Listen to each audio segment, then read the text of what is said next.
Today's episode is brought to you by The Perseverance by Raymond Antrobus, a collection Hanif Abdurraqib calls a gift for how it repurposes my understanding of treacherous feelings and shapes them into something worth sticking around for.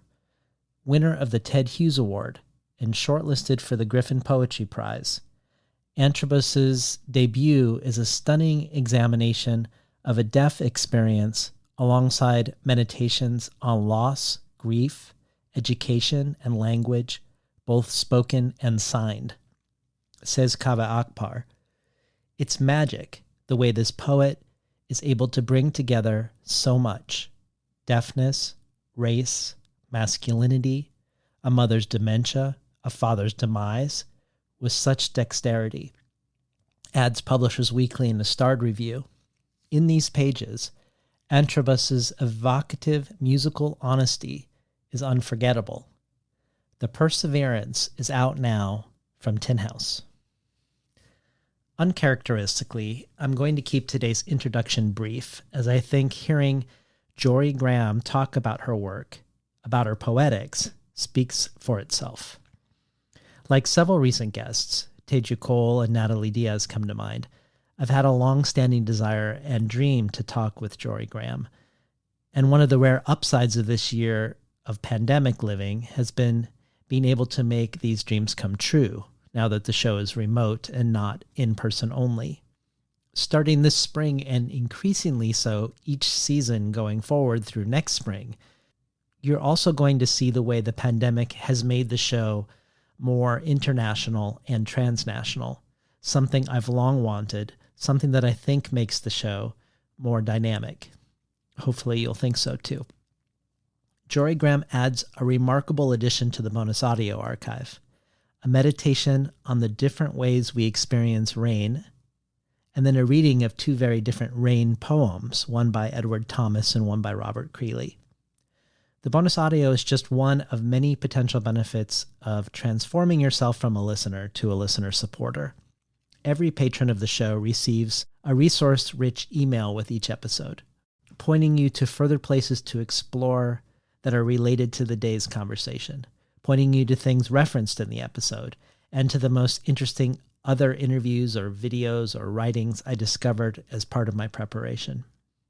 Every patron also has the opportunity to join the collective brainstorm around who to invite in 2022 and out into the future. But there are plenty of other things available, from rare collectibles by Ursula K. Le Guin, Ricky Ducournay, and Nikki Finney, to becoming a Tin House early reader, receiving 12 books over the course of a year, months before they're available to the general public. To find out about all of this and much more, you can head over to patreon.com/betweenthecovers. And now for today's conversation with Jorie Graham.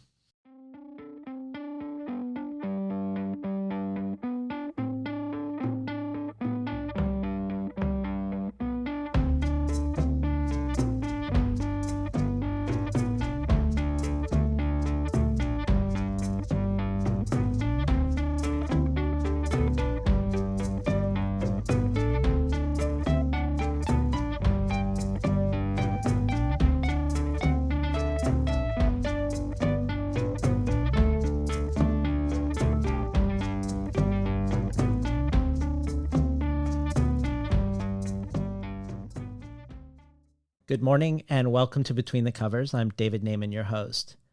Today's guest is one of the great living poets in the English language, Jorie Graham.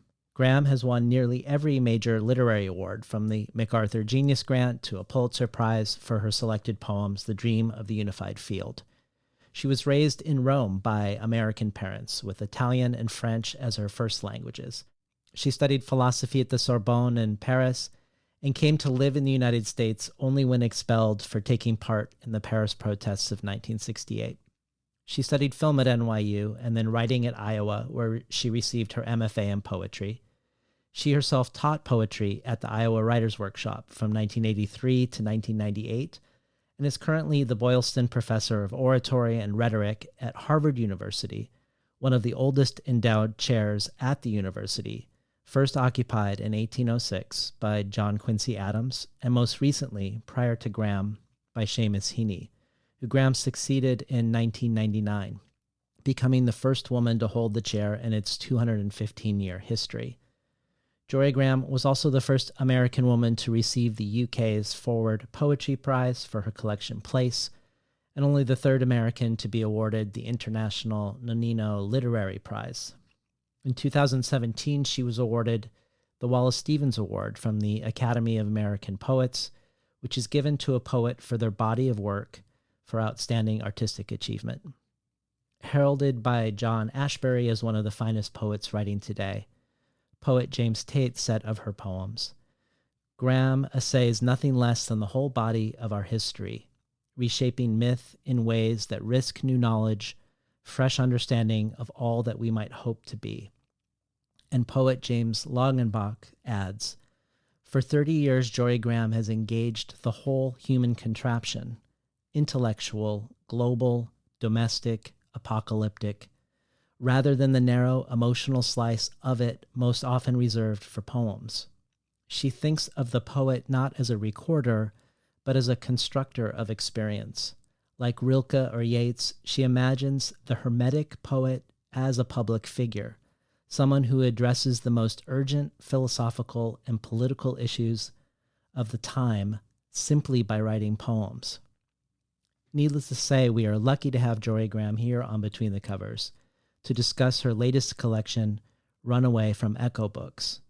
Jeff Gordner for the New York Times says of Runaway, "Graham's 15th collection of poetry has the heightened urgency of a young writer's debut.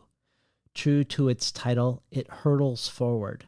Poems pour forth, frothing and pooling and threatening at times to overflow their banks. Runaway feels as though it has been written for right now, especially as we find ourselves in the midst of a pandemic, but also for a target audience that might emerge 100 years from now.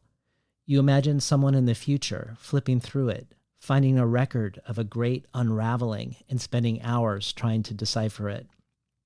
Fiona Sampson at The Guardian adds, "Completed before the pandemic, its capacious understanding makes Runaway able to speak to this, as to climate breakdown and global suffering. Graham juxtaposes individual experience with an almost incomprehensible scale of disaster. She's not the first to do so, but she's doing it with urgency and an attention so exceptional it comes out as tenderness." Finally, Lidija Haas for Harper says, "Graham doesn't allow herself the reveling in ruin and despair that sometimes tempts those who write about apocalypse. To keep a mind open and steady on a planet that is being destroyed, whether or not you deem that a political act, is surely an artist's task. Just because the destruction is happening now and swiftly doesn't mean it's easy to imagine, but we have an obligation to imagine it. Graham has long been breaking open the lyric voice, seeing how much of the vast, fractured, overwhelming present it can contain. She, in her poems, remakes a world you can inhabit, one in which you sense what it is we're letting go of now before it's gone." Welcome to Between the Covers, Jorie Graham. Thank you. I hadn't thought any of those reviews sounded as good as when you read them. Well, They actually said some pretty smart things. Yeah. Good morning. Good morning. Your books are created as books rather than just simply collections of whatever you'd written. You shape them with a lot of thought going into not only how the individual poems relate to the whole and the movement from poem to poem, but often there even seems to be a seed in one book that becomes the next book. You've mentioned that you see the last 4 books as a quartet, and when we were talking on the phone, you said that they will be re-released together as such. So I was thinking maybe before we talk about Runaway specifically, maybe we could take a bird's eye view for a moment, and you could contextualize Runaway in relationship to the several books before it. What you see holding them together, or what movement you see has resulted from book to book that that we now see Runaway in our hands? Oh, you said many interesting things there. To just take your points one at a time, putting a book together is a very interesting process. And I was very influenced as a young poet by a situation which occasioned me to read the complete works of W.B. Yeats when I was in a place of huge crisis. I was too young to know it was a spiritual crisis, but it did involve whether to stay alive and what would happen to you if did your soul continue in some way, which of course is among many things that Yeats thinks about. And the thing that struck me and I took away from him was this idea he had somewhere that the individual lines in a poem have to have a relationship to each other that somehow is mirrored by the relationship of the poems to each other within a single volume. And there's no doubt that Yeats carefully crafted each volume, right down to designing, the covers, which is something I also do. Is I'm responsible for the covers of the book, and I always have that in contract. So it comes down to feeling that a poem is an experience. It's not the record of an experience. It's not the interpretation or the retelling or the account of it is itself an act of the mind in the process of finding what will suffice, as Stephen says, or it is a cry of its occasion, but you have to figure out what the occasion is if you're putting a book together after you have an assembled series of so-called cries. I don't know what a book is about until I sit down on the floor with a bunch of poems that I have come to feel are complete in and of themselves and as a group. I can't go any further with that music. I can't go any further with that set of formal imperatives. So I spend many months then trying to read them and figure out what is the secret story that this book was undertaking, exploring, which I didn't know about. And when I find that, if I find the right beginning poem and it moves me towards the subsequent poems and I know how to put it together, like literally like a deck of cards on the floor, I then realize, what I was writing about was, what I was exploring was this. But it's, at the point where I'm assembling a book for publication, not when I'm writing it. I also then know, second point that you made, that there's a particular poem in it where something happened which is new, which is at the border of that book, which is the next thing I need to explore. And in every case, it has to do with a formal or a musical discovery. It might not be evident to others, but to me, it's like something I haven't heard myself do before. But, after I wrote Erosion, I had many more Erosion poems. They're somewhere in the bowels of Houghton Library. I think I made them unavailable for 100 years or something. Mm. But I didn't continue to write any more poems in that music, because even if the poems had different subjects and different occasions, the music is when Williams says a new music is a new mind.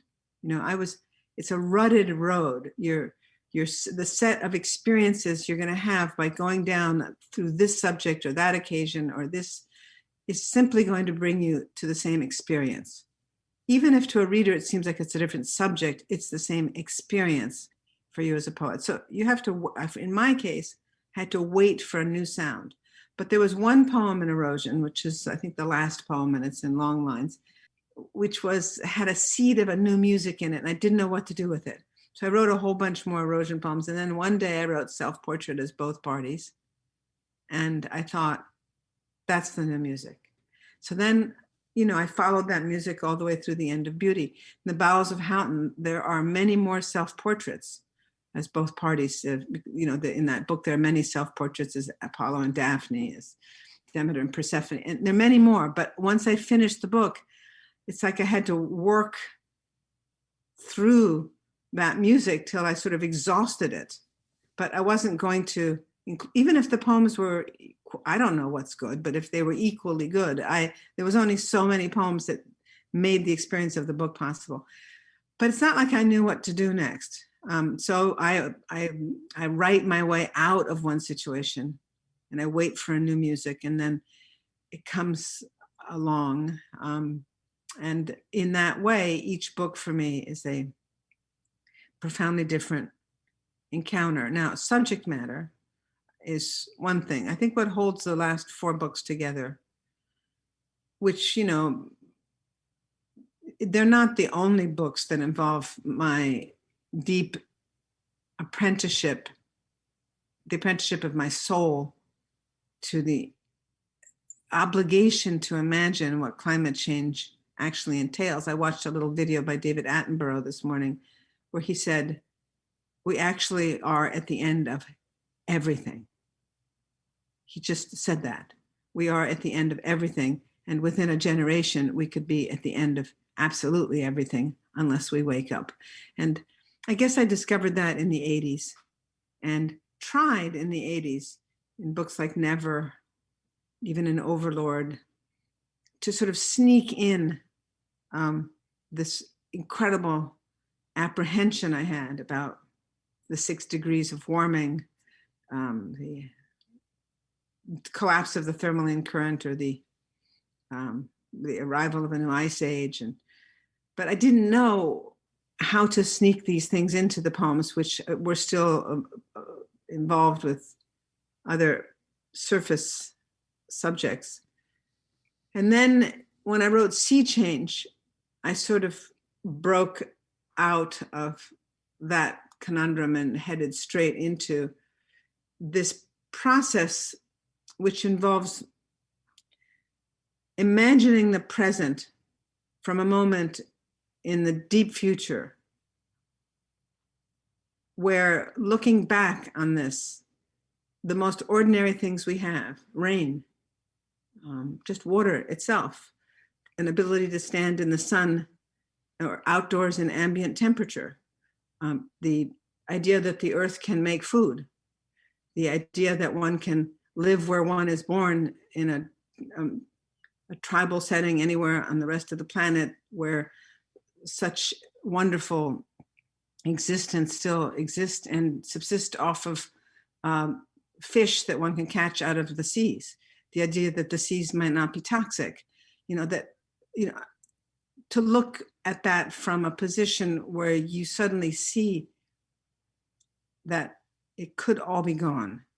So it actually is a project about rendering not just a state of, us capable of a state of wakefulness about what we have in the most ordinary sense in our hands in what we call creation, the participation in, but part of me is always asking, would we want to be alone here? If we kill off everything, if there are no more living things in the sea, and you live in a place where you look out at a beautiful expanse of water with clouds over it, and everything in it is dead, but you're okay, you're alive. Is that what it feels like to be alive? Because I think one aspect of it is an attempt to awaken even in myself a sense that I'm one species among so many other species, and that they're, not just animals but trees and, hyper objects, as Tim Morton would call it, but, climate systems, water cycles, I'm one kind of consciousness and one kind of species in the midst of so many other kinds of life.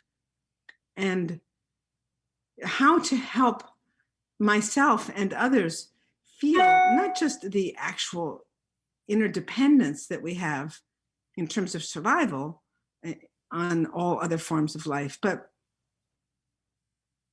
the spiritual realigning that happens continuously as you think, oh, a bird flew by, or I just heard, I was awakened by birdsong, or, I just saw a dolphin jump out of the water.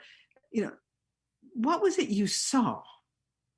what is it that you felt? Because you felt not aloneness. You felt coexistence.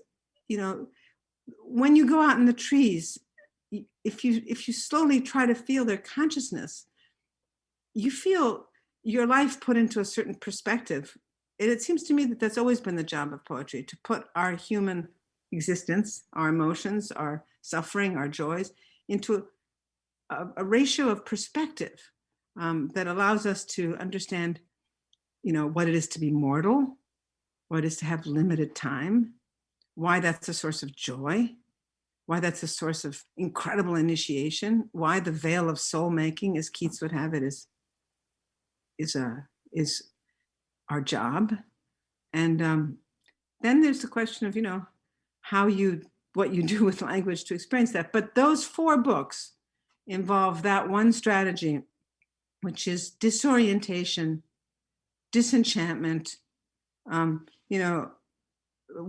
Auden says, insofar as poetry or any of the other arts can be said to have an ulterior purpose, it is by telling the truth. And, I would substitute the word truth with something else, but by telling the truth to disenchant and disintoxicate. And I think that the toxicity and the wrong enchantment we have is that we think that our species is not only, we live as if it's dominant, but we have forgotten the incredible experience of coexistence. And so that involves in those books when, awakening multiple voices in myself, trying to write from the point of view of something not human, extending the idea of nature to include things we have invented and created technologically, as well as trying to write a poem from the point of view of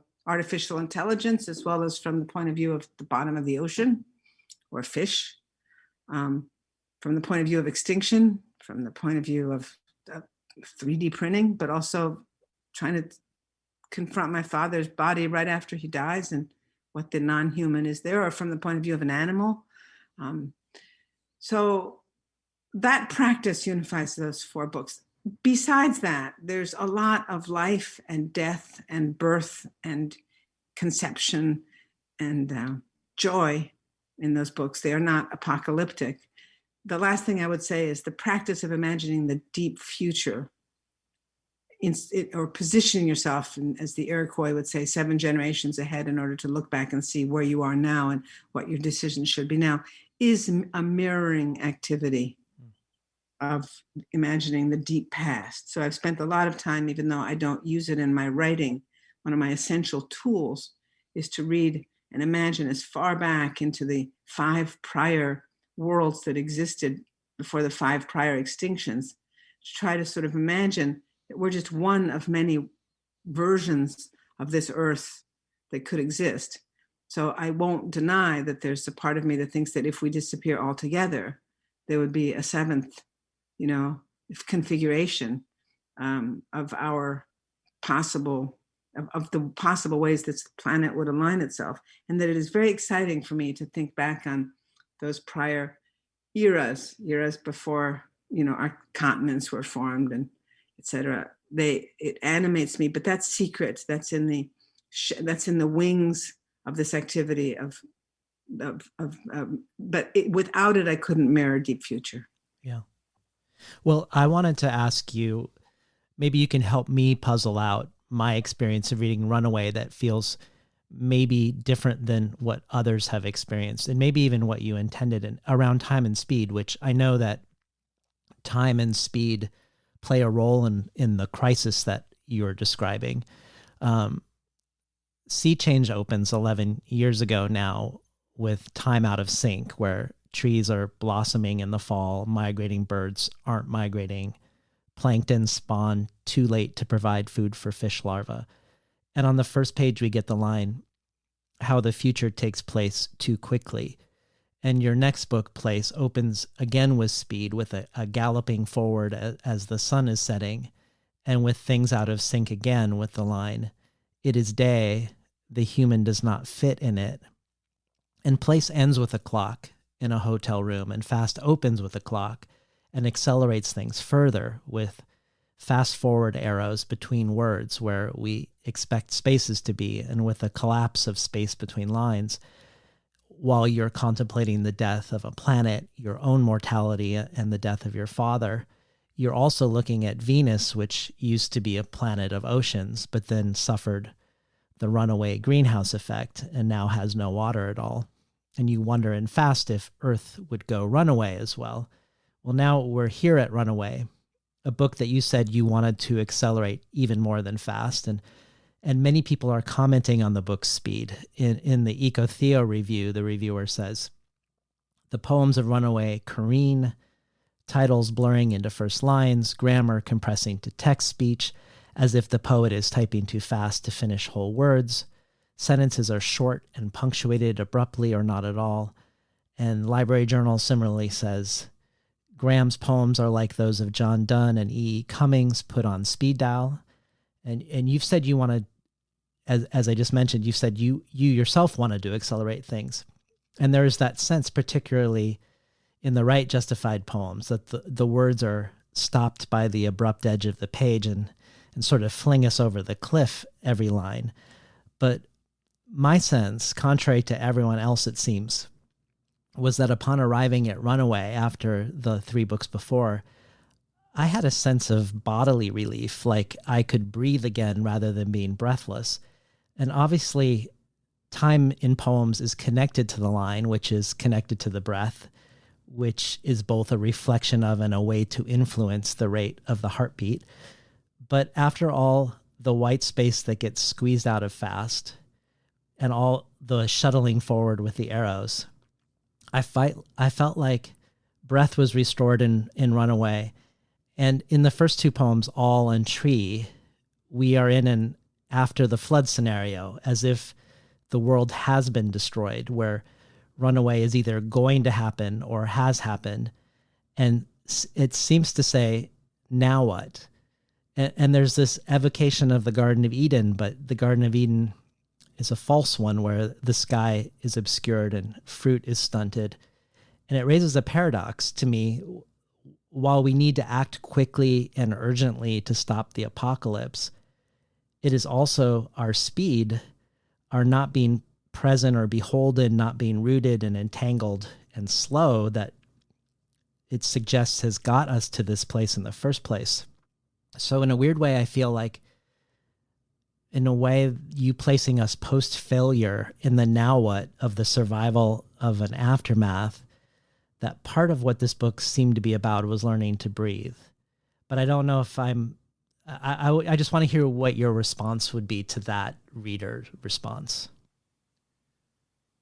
My response would be that I wish to God you had written the reviews. I mean, you're entirely right. I was taking notes on what you were saying, but I can't write fast enough. Precisely that, and I found those descriptions that you quoted disheartening. I'm so grateful. It's taken me aback. The most important thing that you said was that the relief, the return to a kind of bodily experience. There are a couple of lines in a prior poem I wrote in Fast, just a few lines in the poem Deep Water Trawling, where I say, I'm definitely going to answer exactly what you asked me, but in the middle of the poem Deep Water Trawling, it says, I was very lucky. The end of the world had already occurred. How long ago was that? I don't know. It's not a function of knowledge. It is in a special sense that the world ends. You have to keep living. You have to make it not become waiting. Nothing is disturbingly visible. Only the outside continues, but it continues. So you have to find a way to make the inside continue. Your entity is fragile. You are an object you own. At least you were given it to own. You have to figure out what ownership is. You thought you knew. You were wrong. It was wrong. there was wrongness in the mix. It turns out you are a first impression. Years go by. Imagine that. And there is still a speaker. There will always be a speaker. Now, that's just the middle of a poem, but it addresses, I think, that idea that you have of, it's just in a special way that the world, let's say, ended in that breathless, what you described as the sort of breathless struggle. And it's as if the birth pangs of a posthumous, the imagination of a posthumous existence in which we have to go on living and not make it waiting, as the poem says. I think I had to read that poem so many times because it was requested so often that passage kept striking me. And I think that a lot of Runaway comes out of that passage. Mm. You talk about a seed poem, that Deepwater Trawling was the seed poem for Runaway. And a steady eye, keeping a steady eye on a planet that is being destroyed. You quoted the Harper's review as saying, also the word tenderness came up. Mm-hmm. And I thought there was some nostalgia, a lot of love. I mean, in the tree poem that you described, where the person, is imagining what it was like to have fruit. I mean, in my sense of things, the Adam and Eve myth, the time warp on it is a little different. I think we were in the garden for a very long time, and starting probably maybe with the agricultural revolution, maybe with the Enlightenment, but certainly by now, we have cast ourselves out of the garden now, finally. But, creation was an astonishing, a world which was not, careening into complete unsustainability was an astonishing thing to imagine, inhabit, interact with. And so I think that this last book is a celebration of that world, even if at times it says, look, I'm writing back to, how often does it say, that's why I ended on the line, there will always be a speaker. How often does the book say, to whom am I speaking? Can you still hear me? I'm speaking to you again. It's as if it's a voice cast in the future, but looking back with a kind of tenderness towards this moment. There's this, in terms of the right-hand margin, it's as if, when it's interesting, just purely formally, when you move from the left-hand margin, left justified poem, out into the right, the open space, and after all, paper is not paper, or white screen is not screen, it's silence. So when you move out into the silence, and I always tell my students to remember that, it's not paper, it's silence. To break the silence is a huge activity, and you have to, make sure it's, that it's like Michelangelo cutting into a stone that first time.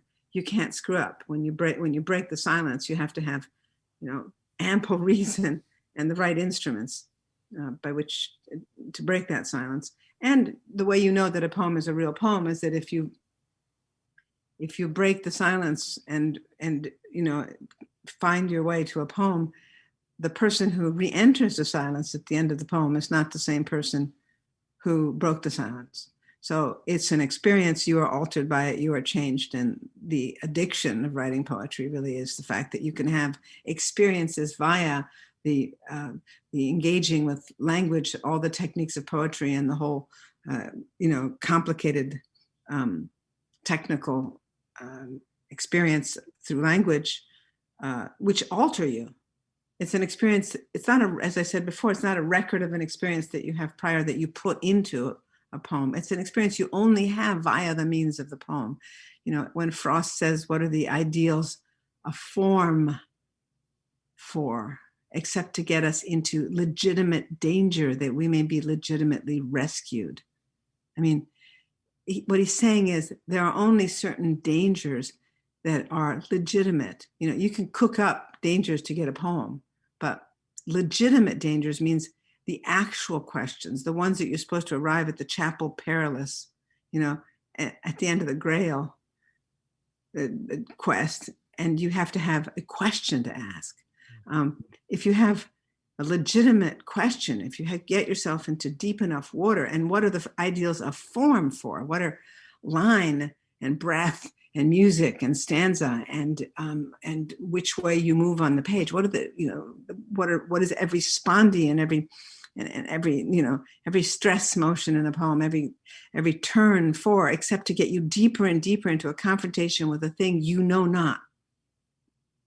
It's an intercourse with an unknown, which will manifest itself eventually as the so-called subject of your poem.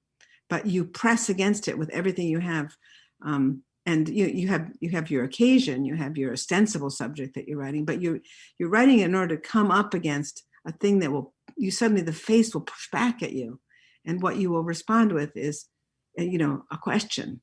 And if it's a real question, you'll have gotten yourself into this legitimate danger, and it will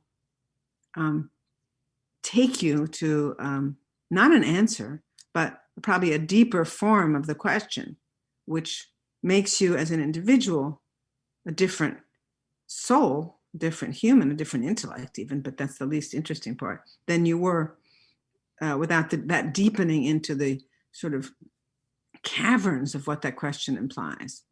And he says, in order to be legitimately rescued, I'm not sure the poem rescues you except by making you sort of a more complete human being.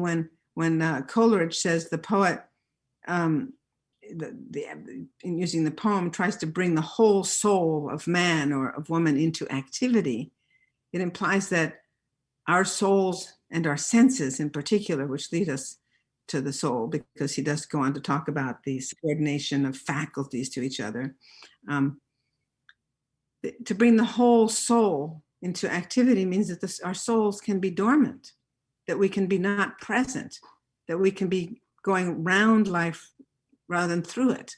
We can be, distracting ourselves as we do with astounding genius now into such fractured attention spans, where we are no longer actually, I hate to put it this way, but we're no longer living our lives in such a way that we can arrive at our death initiated into the existence that is the reason we were incarnated to begin with.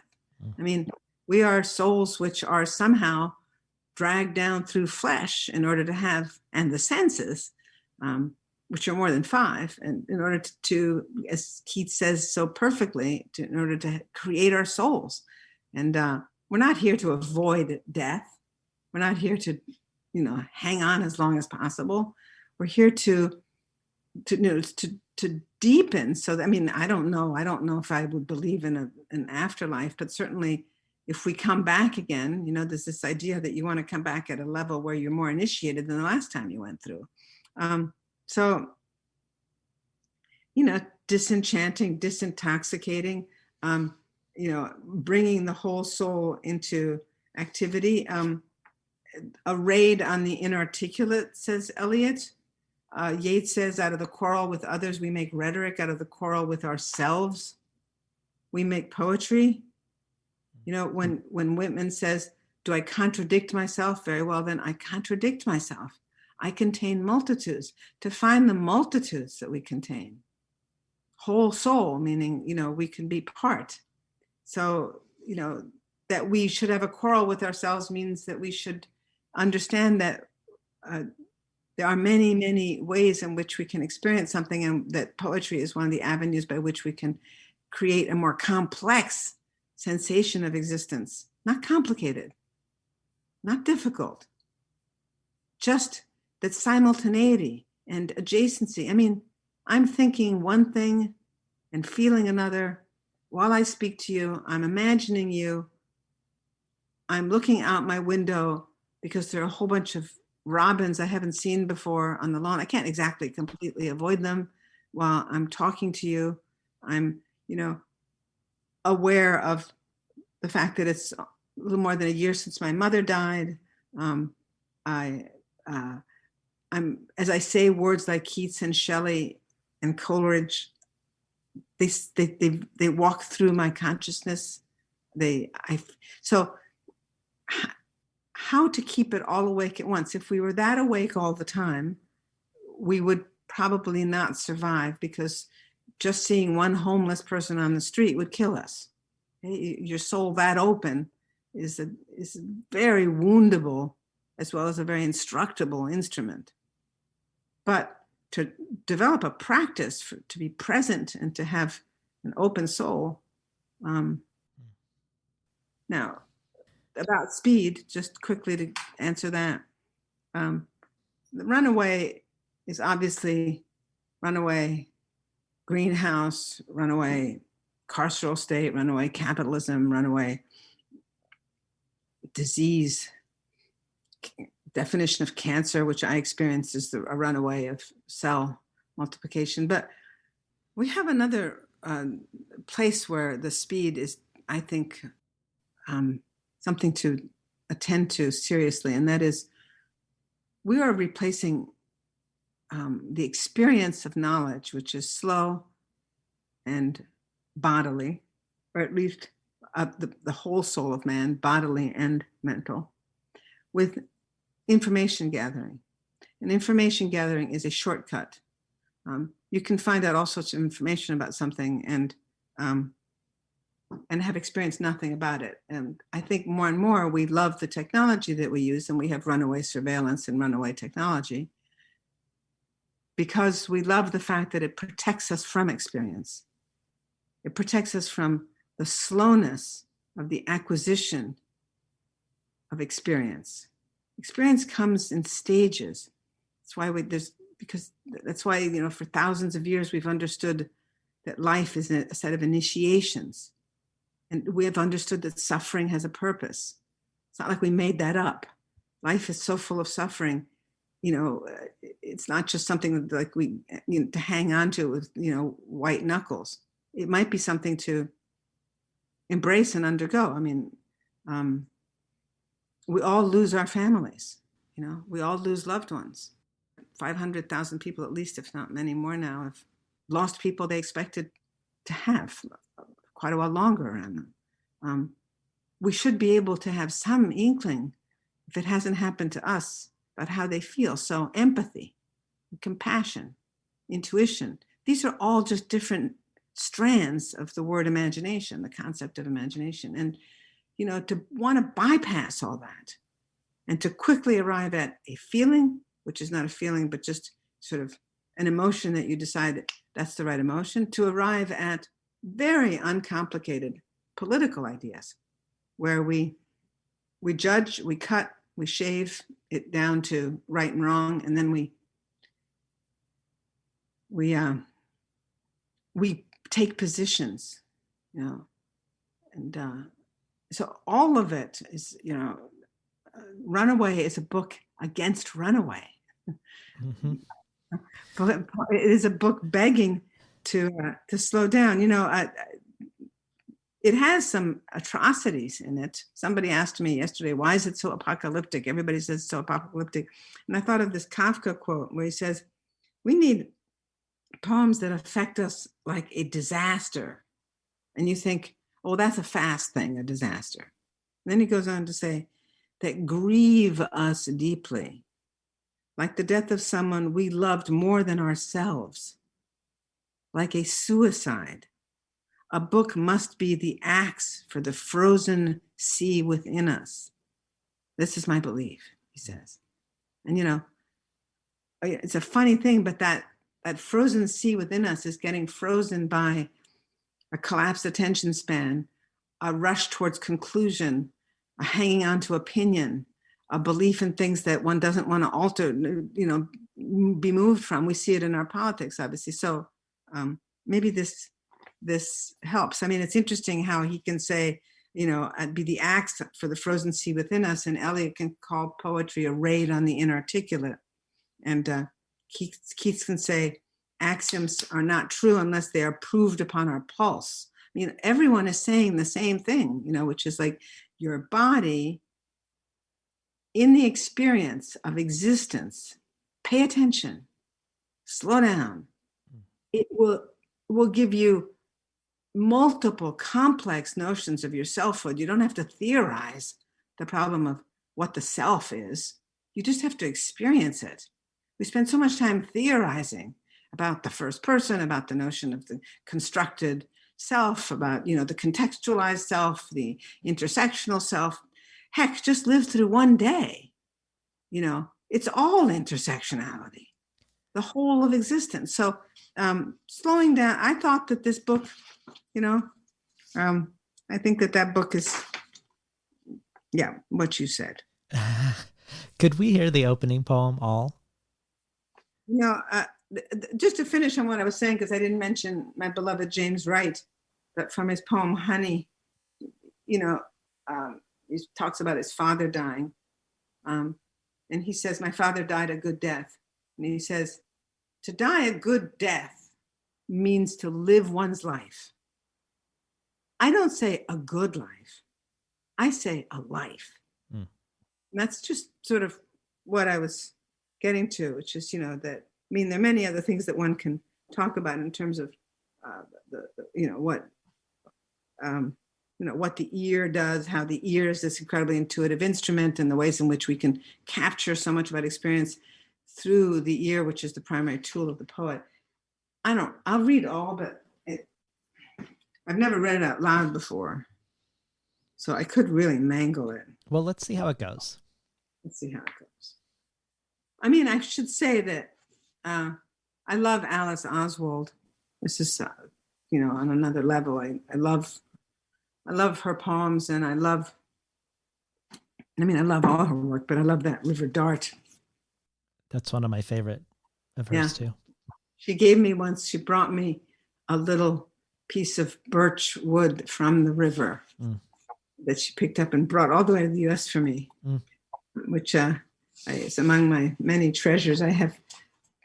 People bring me in little jars sand from all the deserts that they visit in the world, or little vials of water from oceans that I'll never get to. So I have this, in my office, I have this insane shelf, which is covered with, bits of the planet. All. Or if then thou gavest me all was but all. John Donne. After the rain stops, you can hear the rained on. You hear oscillation, outflowing, slips. The tipping down of the branches, the down, the exact weight of those drops that fell over the days and nights, their strength, accumulation, shafting down through the resistant skins. Nothing perfect, but then also the exact remain of sun, the sum of the last not yet absorbed, not yet evaporated days. After the rain stops, you hear the washed world, the as if inquisitive garden, the as if perfect beginning again of the buds, forced open. You cannot not unfurl endlessly, entirely, till it is the yes of blossom, that end not end. What does that sound like, deep in its own time, where it roots us out, completed, till it is done?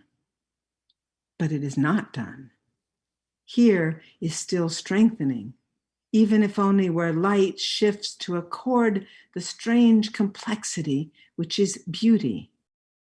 Each tip in the light, end outreaching as if anxious, but not. The rain stopped. The perfect is not beauty, is not a finished thing, is a making of itself into more of itself, oozing and pressed full force out of the not having been into this momentary being, cold, more sharp, till the beam passes as the rain passed, tipping into the sound of ending which does not end, and giving us that sound. We hear it. We hear it, hands useless, eyes heavy with knowing we do not understand it. We hear it, deep in its own consuming, compelling, a dry delight, a just going on sound, not desire, neither lifeless nor deathless, the elixir of change without form. We hear you in our world, you not of our world, though we can peer at, though not into, flies, gnats, robin, twitter of what dark consolation, though it could be light. This insistence this morning, unmonitored by praise, amazement, nothing to touch where the blinding white thins as the flash moves off what had been just the wide flung yellow poppy. The fine day-opened eye of hair at its core, complex, wrinkling and just, as then the blazing ends sloughed off as if a god garment the head and body of the ancient flower had put on for a while. We have to consider the while, it seems to say, or I seem to say, or something else seems to. We are not nothing. We've been listening to Jorie Graham read from her latest collection, Runaway. You've long been interested in incarnation and embodiment, and by extension in the ways in which we as a species are pushing the frontiers of disembodiment or virtuality, of interacting only or mainly with representations of ourselves in a human-to-human echo chamber. And I just wanted to return, as this poem does too, I think, to the Garden of Eden and the two trees, the tree of life, the tree when we were like all other animals, and the tree of the knowledge of good and evil, the tree of abstract representational knowledge. I don't know if you yourself are a fan of the philosopher Martin Buber, but I love his formulation of how, in his version of Jewish mysticism, the attempt to return to the garden, which is the goal of the mystic, to become part of and beholden to the non-human world again, wouldn't mean forsaking our representational forebrain, that being in relationship with the tree as a fellow being, recognizing its beingness, would happen alongside all the ways we describe or categorize it. That the challenge of returning includes a sort of generative contradiction that can't be solved logically. And it made me think of something that you said in a lecture I watched of yours called On Description, or a lecture of yours on description. And I'm just going to read something that you said in that lecture. And I think you've already touched on this, but I just want to press on it a little bit more. In this talk, contrary to the common discourse, you don't put subjectivity and collectivity in opposition. You said that much of high thinking today focuses on the crisis of and distrust of subjectivity, which is labeled as untrustworthy, personal, partial, arbitrary. But you suggest that by going beneath psychological subjectivity, beneath the subjectivity of personality, to a more sensorial or bodily subjectivity, that one can go from a solitary psychological subjectivity to a communal subjectivity of the physical and physiological. Quote, "This type of subjectivity throws us back to a shared experience and the original tribal function of poetry, communal and communitarian, and to a vocabulary that evokes its role as an iconic rather than a representational force."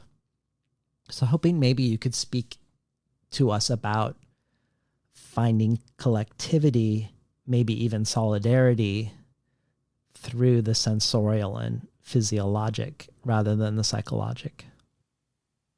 First, I have to say that I love you. Well, I love you too. Oh, man. You go to all the places that I care about the most, and I've never even met you. It's amazing.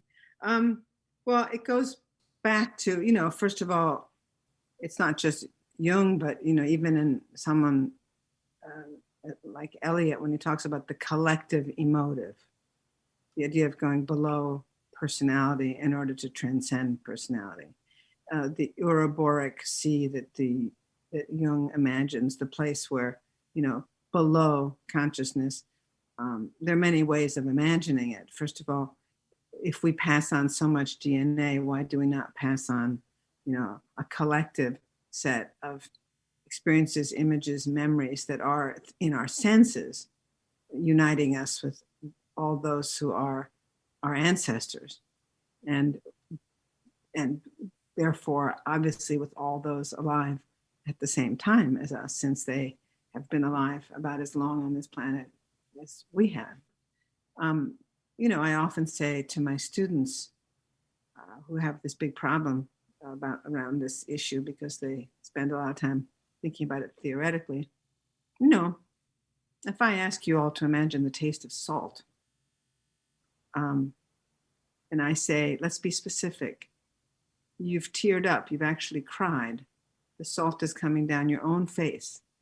You taste it in the tears, that salt, as opposed to the salt shaker, that salt, more accurate, as opposed to, if you've ever actually, experienced rain that comes down and you taste it and has that very strange salty flavor as opposed to sweet rain. And everybody goes, oh yeah, that, I've experienced that. I say, do you see that in this room, you all are sharing your bodies, that there's a place where we could talk to anyone in the world. And yes, you could theorize that a place where there is scarcity of salt would taste different because of its value, but that's a theory. In truth, the human body is going to taste salt, or, I could do the same thing with extreme layers of sweetness as opposed to tanginess, or, I just go through all I run them through the olfactory, the acoustic.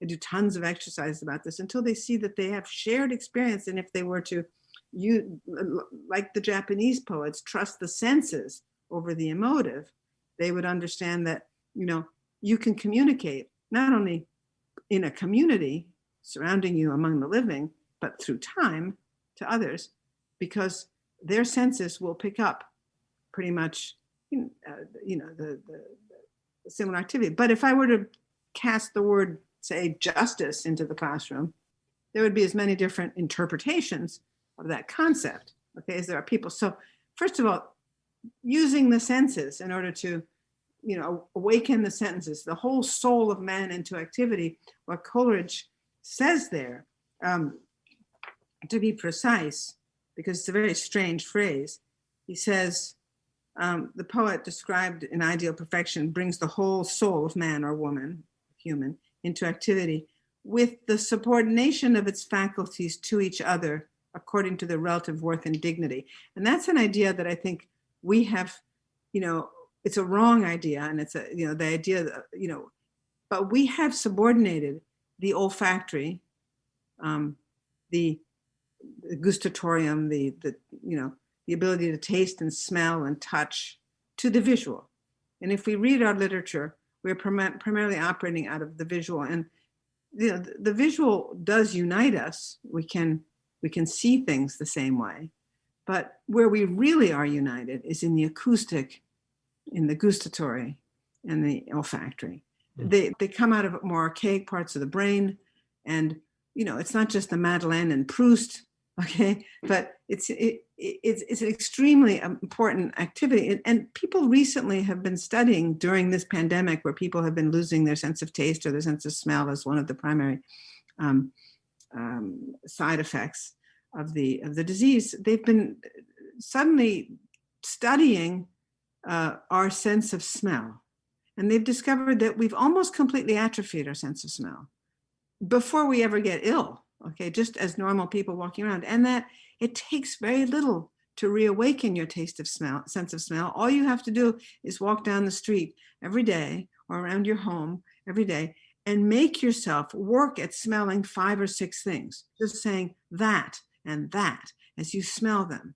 And that within a week or two, your whole olfactory instrument would awaken so that you can begin to smell what actually had been unreachable for you. The same with the acoustic. If you begin to listen for more and more sounds outside of you, close your eyes or you walk around and you listen to what's an immediate, you hear, sure, you can hear a crow, but can you hear behind that ringing of that doorbell at a neighbor's house, the dove that just sounded, and beyond that, in the distance, what does that sound? And if you awaken all that, you're just awakening your senses and your capacity as a human. Now, if you have a larger instrument as a human, and by the senses, we mean, we include the heart, okay? We include the capacity to use the mirror neuron and to have, empathy and just, experience the other's situation. I mean, the mirror neuron, after all, is a very particular thing that the brain does, where as I look at you, I do you quickly, physiologically.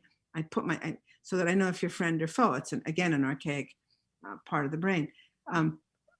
If we just awakened, my feeling is that if we awakened the communal that we share, we're not going to hear, smell, touch that differently. If we can just awaken that sensorium, we can begin to talk about emotions that rise up out of the sensorium with, as Keats would say, what are they? Emotions in philosophy and ideas are not real until they're tested on the pulse. By the pulse, he means the senses.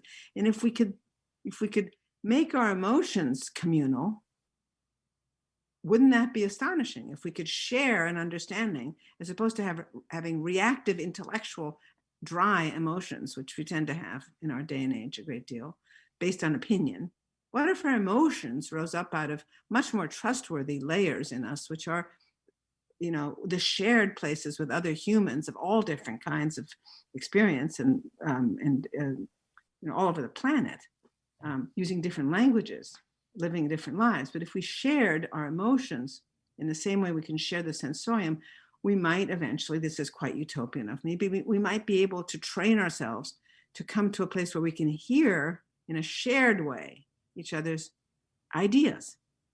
We use the word sensation to cover a whole lot of this territory, but sensation is, when the Japanese say they don't trust sensation and theories about the haiku, and they talk about yugen, which is the sensation of the ineffable.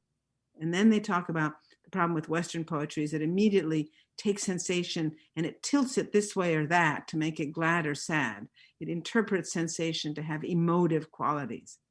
But there is a way of thinking about it, which is certain emotive qualities rise up in a trustworthy way out of information given to you by your bodily senses. And once you share that, and I try to do that in my poems all the time, and I love the poets who give me that. The most sensuous poets are the ones that I trust the most, because I can undergo their poems.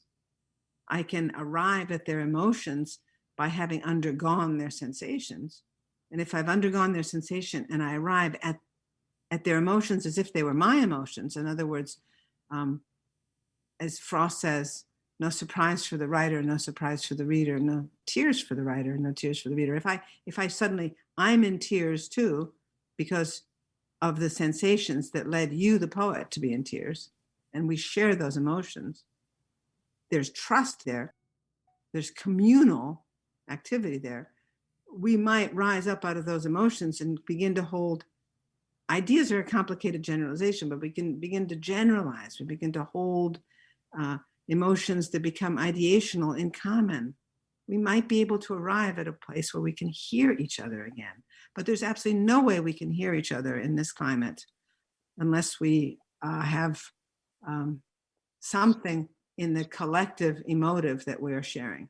And that's why I think this pandemic has been somewhat interesting, because of the ways in which so many people in all sorts of places have had to cook their own food, for example. Not that anybody wants to watch yet another Instagram thing about the food somebody's discovered, but everybody's figured out that they can make bread. I mean, I grew up in Italy. All you need is flour and water. Okay. You can make something totally astonishing. And think of all the children who are not unlucky in that they've lost their homes, their parents have lost their jobs, and they're living in the street, or in homeless shelters or in desperate, but people who still have homes and who have something as simple as an oven. And imagine what it is to a 3-year-old to watch a parent take flour and water and maybe a little yeast and watch something rise and then watch it go into this dark place and have it come out transformed into a thing where everyone can share it and eat it. And it's something that was made together out of almost nothing. Yeah. All of our fairy tales rise up out of these dark ovens. Think of all the dark ovens, the Hans Christian Andersen, the mysterious dark places into which metamorphosis occurs. And then what occurs? Communion. And you come out and you break bread and you share the bread that was made. So metamorphosis, transformation, that's all sensory activity. The whole house is changed by the smell of bread baking. The whole small room or big room, it makes no difference. So you can make people, and when people sit down to share, if they take the time, just the simple bread that's been baked by the labor of some and the experience of pleasure of others, something communal rises there. That's why it's such an image for communion. Well, I want to take this. I want to ask you a question sort of that comes out of this. Because when you mentioned earlier about information gathering as a shortcut around these sorts of communal experiences and maybe a way to even try to transcend time. And it sounds to me like this sinking into the sensorial to find metamorphosis and communion is also needs to be around the acceptance of mortality, bodily mortality. But I wondered, I guess I was watching this panel called Poetics of a Warming Planet, and it was put on by I think for a science department, and they invited 2 poets to be part of a panel that was otherwise scientists, Arthur Z. and Forrest Gander. And they're actively, apparently, climate scientists are actively soliciting social scientists like behavioral scientists and artists to be more and more involved in climate discourse, even centering them. And one of the scientists said something interesting where he said that him and many of his colleagues for decades were working under the premise that if they as scientists could provide conclusive evidence and present that conclusive evidence to the public in an understandable way, that the data would result in policy change and in human societies responding accordingly. But they now know that the whole discourse has been hijacked, and perhaps even the presumption in the first place was problematic. I'm not sure that quote unquote proof is not enough. And so because of that, we see Arthur Z. and Forrest Gander with these scientists puzzling out and centering poetics as part of this discussion around warming planet. And I feel like your poems, the way they suggest a way forward is enacting a way of being in the here and now, and it like a reunion of the 2 trees in Martin Buber's formulation, where your poems imagine, as you talked about the deep future, and remember the deep past, at the same time as slowing us down into the body. But I wondered what your thoughts were about the way a poet might be centered in some of these discussions of species problem solving. That's a great question. And I love Arthur and Forrest and their poems and their projects very much. Scientists have been approaching all of us for a long time because they figured out quite a while back that the data isn't going to convince anyone, because even if it convinces them at the level that it's going to convince them, it's going to convince them at the level of the intellect. The intellect will grasp, the communion of concerned scientists can give you the data. David Attenborough can make the speech he just made. Everybody, Jim Hansen, Bill McKibben, they can all give us all the information. But as long as it remains an idea, there are three basic problems. One is we have collapsed our lives into the present tense.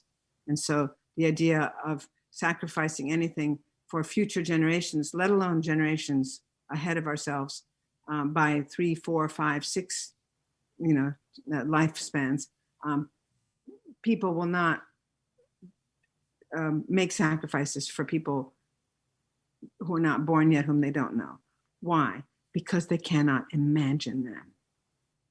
They will not make sacrifices to protect trees and forests and land and cultures elsewhere and sustainability of oceans, even if they theoretically believe desperately that it needs to be done, and even if they worry that what will happen to them if it's not done.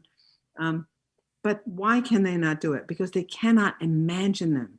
They cannot summon them into that part of themselves, which is their reality.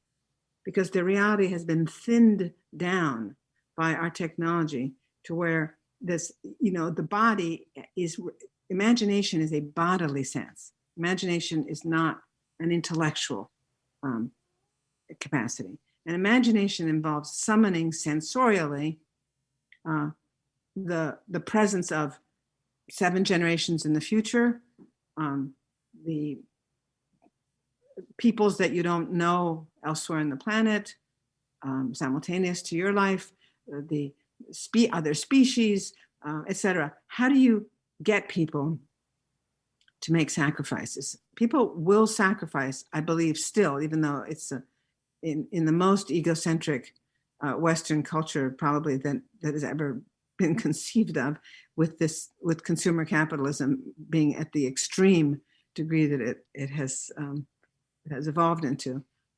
It's hard to imagine those people, but I believe people will still sacrifice for something they believe A, is real in terms of realia, in other words, their senses, and B, they love. They love desperately. There are still people who, if they love something, will give up something to save it. So how do you make people feel that that stuff we're talking about is sensorially real? So it goes back to my prior answer. You do that, okay? You have to make it real to them, which does not involve the simple act of description. The act of description doesn't work anymore, okay? People, their eyes read it, and what you really need is you need a body of work where literally the sound, the sense, all the intuitive other stuff that's present in poetry or in visual art comes and awakens in people a capacity to say, that enters my reality and that's real to me. That's why the other senses, they're not, you can't contest a smell when it enters. You can't contest the sound. It feels like it enters your reality in a different way than an image, a description, or an idea, which you can keep, because we're trained to, especially now by our technology. I don't think this was always the case. Ideas used to feel enormously emotive and even sensorial to people in just a few hundred years ago, and certainly before this technology. But right now they've been relegated to a place which we call information. It's data. So, it doesn't break your heart, and it doesn't enter your body, and it doesn't. So the function of art at this point is to figure out how to use the imagination. Probably by the imagination, we have to break it down literally into how language is used sensorially, in order to make people feel that's my reality. That's mine. I can't let that be hurt. I love it. Now, one of the things that people do when somebody they love is very injured, it's a very real human emotion, is, if someone is going to leave you inevitably, partly because they don't love you anymore, because they're dying, you might leave them before they leave you. You might turn your back on them because the grief of losing them is too great. So first we have to awaken the grief, which means the love and the belief that it's actually real, all of which the techniques of artistic imagination are uniquely capable of doing, which is another long conversation how, but that's another one. And then we have to awaken the ability to go to the place, the wound, the grief, and not turn one's back on it. If you imagine if someone you love desperately is going to leave you, turning your back on them first. There are many people who can't go face a dying beloved because they can't bear the grief. The earth is like that. The earth is a dying beloved, a dying spouse, a mother, the most intimate relationship we have. But we've severed that relationship because it hurts too much to be in it, because it hurts too much to love it, because it's going to be gone from us. So, it's a very infantile spiritual position to be turning your back on something because you're going to lose it. But I think we're sort of in that terrain. I do too. Yeah. Does that make sense as an answer? Yeah, it does. Would you be open to reading Overfull of Pain I? Yeah, you just give me a second here. There's something else I wanted to read you. This is very interesting. This is from Frost. It's just about, when I was talking about what techniques in writing can actually awaken the senses of another. Well, obviously what poetry has first and foremost is music. Okay, so and there really is not very much music in our poetry. There's a lot of beautiful sound, but music is different. Frost talks in this famous quote about the sound of sense, then, he says. I love it. I'm going to say it in Frost's voice because it's so great. The sound of sense, then. In other words, sound, sensorium, of sense, idea. The sound of sense, then. You get that. It is the abstract vitality of our speech. It is pure sound, pure form. One who concerns himself with it more than the subject is an artist. But remember, we are still talking merely of the raw material of poetry. An ear and an appetite for these sounds of sense is the first qualification of a writer, be it of prose or verse. And then he says, that the only way to do this is by listening to sentence sounds. And the ear does it.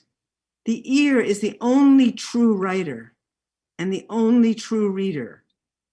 I have known people who could read without hearing the sentence sounds, and they were the fastest readers. Eye readers, we call them. They can get the meaning by glances, but they are bad readers because they miss the most essential part of what the writer puts into his work. And I think that's quite a long time ago. I mean, he's writing in 1914, okay? But it's the same idea of the glance, the quick, the fast, let me get the information. And you miss what the thing is doing to you, which is, neurologists could have actually tested people who are just listening to poems being read, not even in their own language. And the rhythms affect them in a way that alters their body rhythms. So why wouldn't it affect their emotions and their thoughts? And I love this part most. Remember that the sentence sound often says more than the words. It may even, as in music, convey a meaning opposite to the words. And that's the great thing for me about poetry, is that we have these two terms that we use so casually, form and content. But, if they're both working, the form is telling something quite different and simultaneous to the so-called content. And the fact that you're feeling both, if the form is working and the music is doing what Frost was just describing, it's working on you in that way. And the so-called images, idea, narrative, stories, whatever, it's working on you in another way. Look at how, it expands you as an instrument, as a reader, because all of this is about how to make a great reader, how to awaken a reader into their fullness. An awakened reader is an awakened citizen. An awakened reader is an awakened, voter, an awakened consciousness in relation to the planet. I mean, so reading as a physiological activity that involves all these different parts of the reading instrument requires a writer to use all those parts of their instrument in working. And so, when you talked about the right hand margin versus the left hand margin, because you asked me that earlier and I didn't go back to it, when you step out from the left hand margin, which we take as so automatic because it's the prose margin, we don't even feel it as a margin. And you go to the right into the silence.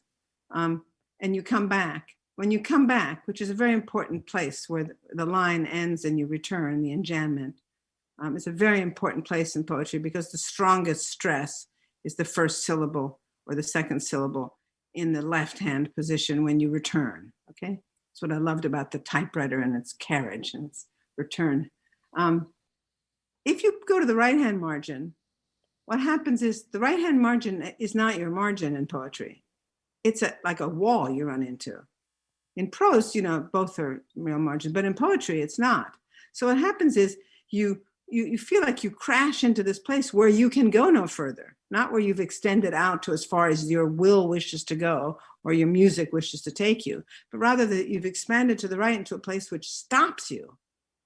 So when you pull back towards the left, which is what it feels like, you're pulling back as if to try to recoil and take a breath and begin again and move forward again. And you are again, rammed into sort of a final point, an extinction, a refusal, a place where you can go no further and you keep having to re-begin.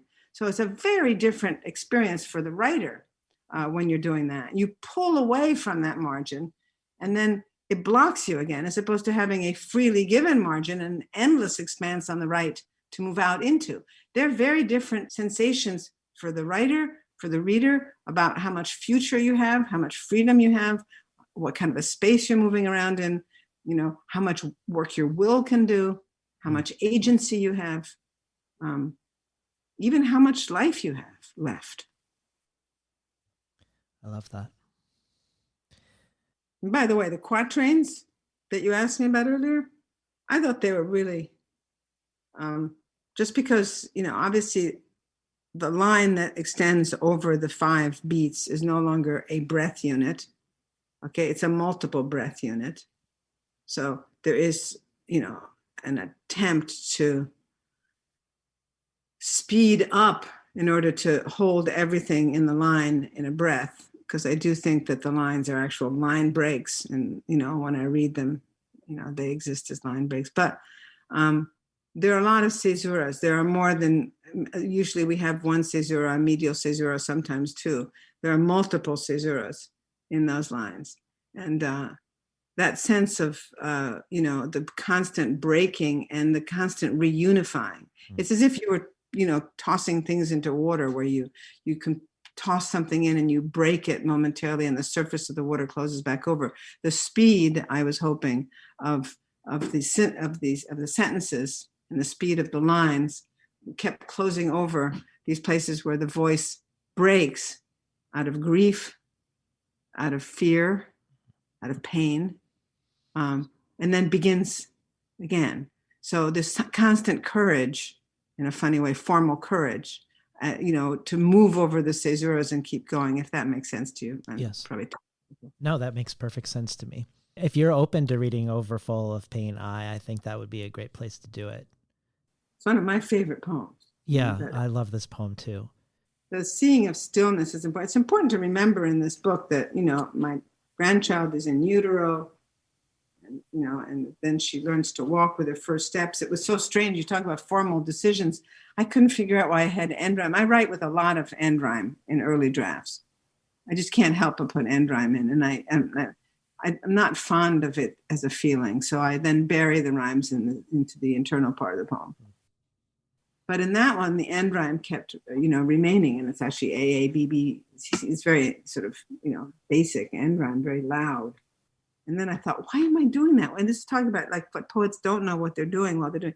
Why will this poem? And then I realized, oh my God, I'm trying to describe the very first steps on planet Earth that this child is taking. And I'm trying to give it like AA, so you can walk. These are the steps I'm giving her at the end. So why would I? Sorry, I'm looking for this thing. I never know. When overfull of pain, I lie down on this floor, unnoticed, try to recall, stir a little, but not in heart, feel rust coming, grass going. If I had an idea this time, if I could believe in the cultivation, Just piece it together. The fields, the sky, the wetness in the right spot. It will recline the earth. It does not need your map. The rows you cut into it make their puzzled argument again. Then seed. Spring has a look in its eye you should not trust anymore. Just look at it watching you from its ditch, its perch, heavy on the limbs. Not reproach exactly, not humor, though it could be sly, this one who will outlive you, of course. This one who will cost you everything. Yes, sly. Do you catch my meaning? Says the cosmos-laden morning. I will cover you with weeds. I will move towards beginning, but I will not begin again. The marsh gleams, does it not? The two adolescent girls walking through it now in the reprieve, they remind you, do they not? A summer frock underneath, a heavy coat over, so ready. The idea of a century being new, beckoning. This one will end. That one we will traverse into via small bomb, perhaps. And the marsh waits, speckling, unremarkable. But yet, you want to remark it. Even by looking away, you want to keep it normal. Normal, you say. Rust, can you be normal in me? Marsh, with your rusty grasses, come, bring it again, my normal. A bit frostbitten at the start of the day, but now warming where the horizon blues, where the wren has alighted right here, camouflaged in normalcy. He left one feather on the ground. I'll bend to pick it up after he goes. It too is all wings the day. It flaps its brightness on, and the fields flatten. The sun lies oily in the Cillian, furrow slice, mold. Are you with me? It's not a good idea, this one. The assembly lines, the jet trails, the idea of prayer, thievery, scabbards, money, how quickly they all vanished. The new thing now is not going to be new by the time you read this. And even as I look at it, trying to feel the seed pushed in, the brimming of those shoots, the eyes of the hare in the ditch pecked out, the horse standing in the field whose breath is plume. Gaze after gaze, I look at this foreign country, which was so ready, which fell ill so suddenly. We were driving along in one century. We took a back road. It was allowed. There was a herd of goats. We got out to sea. They came up to us making sounds like Latin. They were thin, gray, caked legs with seaweed hair. We looked at each other. Gradually, something passed from one creature to the other. Which one was I? I want this normal again. Did I remember just now that this all disappeared? I lie on the floor. I feel the wide slats of the old growth pine along my back. They push up into my gravity, I think. I push my place down into place. Eyes closed, I push down through the subflooring, the foundation, into the gray soil not touched by light in centuries. I'll break it open now. I'll push into the roots that died when place was cleared of place.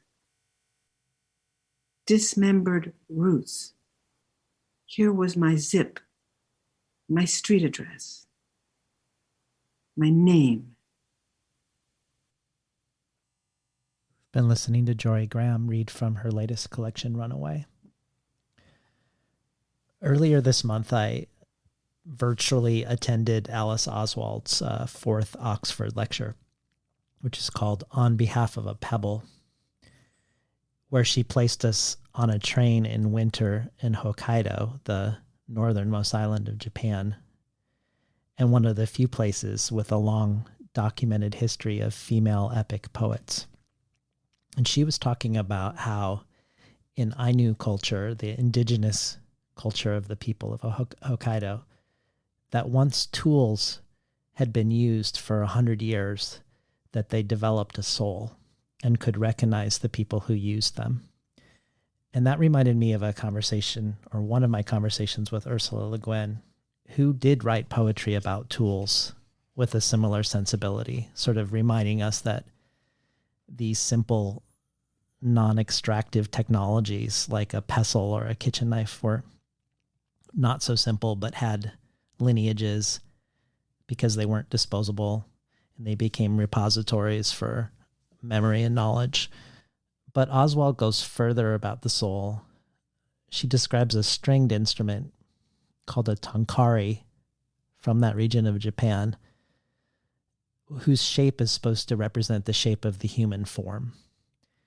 And in its hollow, you would place a pebble so that when you played music with the tonkari too would develop a soul. And this pebble soul in the tonkari, Oswald described as blind, solid, dry, dense, and inscrutable, perhaps suggesting that it's like our souls, that our soul is actually something unknowable and other inside of us. But it also made me think of something you've described in many interviews, including this one already. For instance, in one interview, you talk about the overuse of collage by students is one way to avoid the difficult work of soul making. And in talking about Keats, you say he wrote poetry not only to confront his own death, but to make a soul. So I was hoping, even though you've touched on it earlier, if you could stay a little longer with soul making as an activity, as a human activity, and as a poet, as a activity as a poet, which also feels linked back to attending to the crisis that we're in now, which seems to be an absence of soul making. The soul is as a thing that is created through experience. Since you're referring to Keats, there should be different words for these things because it's different than something having soul. There's no doubt that something with human use, especially transmitted over the barrier of mortality. In other words, an object that's been used by ancestors, passed down, has a kind of aura, a kind of gravitas or weight, which is really the weight of time and the weight of the way human labor, effort, love, sacrifice, and the desire for accurate making, which a tool implies. And that's a big part of it. You know, if you just get close up to the experience of using a tool or any implement, what you feel is the astonishing decision between the mind, the heart, and the hands, the fingertips, to do a thing better, to do a thing differently, to do a thing more deeply, to carve more accurately, to invent, to suddenly discover, you know, to whether it's stone or wood or whatever implement you're using, there's a moment when you feel the grain of the thing and you use the tool that you had. A tool is a generic thing. It's supposed to do the same thing every time, but every time a tool encounters a piece of marble in the hands of Donatello or Michelangelo, it encounters a vein differently. It has to move differently. The tool is changed by each way in which the maker and the user of the tool is changed. The material the tool encounters, the weaver, is in conversation with the tool and changes the tool.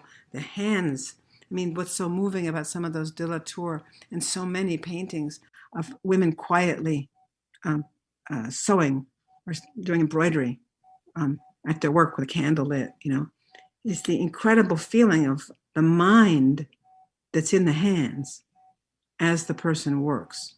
And labor is this, technical overall, again, abstract term we have for that encounter of the second by second decision making. If you've ever done any work with your hands, which of course we inherit from the archaic, from the first painters, from the first weavers, from the first makers of instruments, musical instruments, it cannot be done in the abstract. It can only be done in each instance in correspondence with the encounter of the material that the tool is encountering. No two stitches are the same in a piece of embroidery. They carry with them the inwardness, the pressure of emotion, the discovery of the material, the objective and the subjective meet there in these extraordinary intertwinings, and they change the nature of the activity and the tools. So obviously, all that time, all that use, and all that human invention, discovery, that listening. I mean, using a tool is to be listening to a material, listening to the earth. So that's a gigantic piece of soul that we carry around. That's why when we go into museums and we look at these things behind glass panes, one of the jobs in looking is to sort of think that Etruscan tool, that clay thing, that pot there, the fingers are still on it. The pressing, the clay this thin here and that thick there. I mean, you can feel all, and each one of those isn't just, we call it technique, but what technique is decisions made by a human being with emotions, ideas, history, and whatever experience is happening in that moment of their lives. Urgency, pressure from a sovereign that needs something made, fear, delight, competition with another. But all that is brought to bear. And when that is passed on to the next living people and the next living people, it has an inchoate set of instructions attached to it, which we might call soul in a kind of very general way, or spirit, or aura. But it's a set of too deep for language and too deep for tears and too deep for us touching. But I don't think shut. I just think deep and dark, inchoate set of very palpable instructions that one could actually, without knowing one is even doing it, pick up from where they left off and pass on. Carpenters know this. Great carpenters.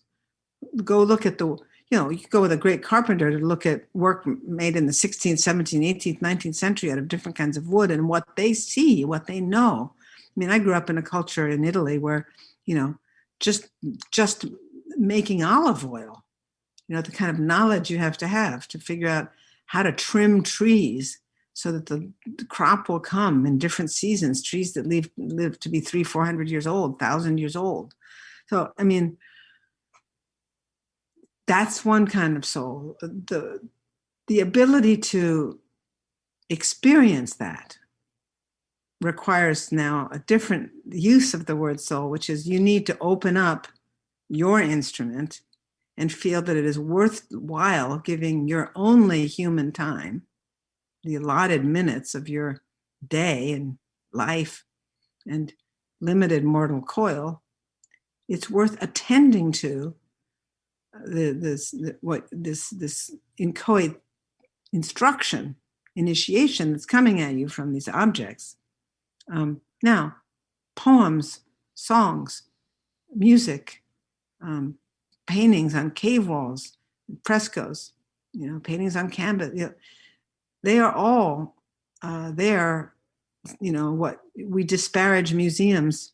We disparage museums now. We want to think of alternative museums. We don't even use our actual museums.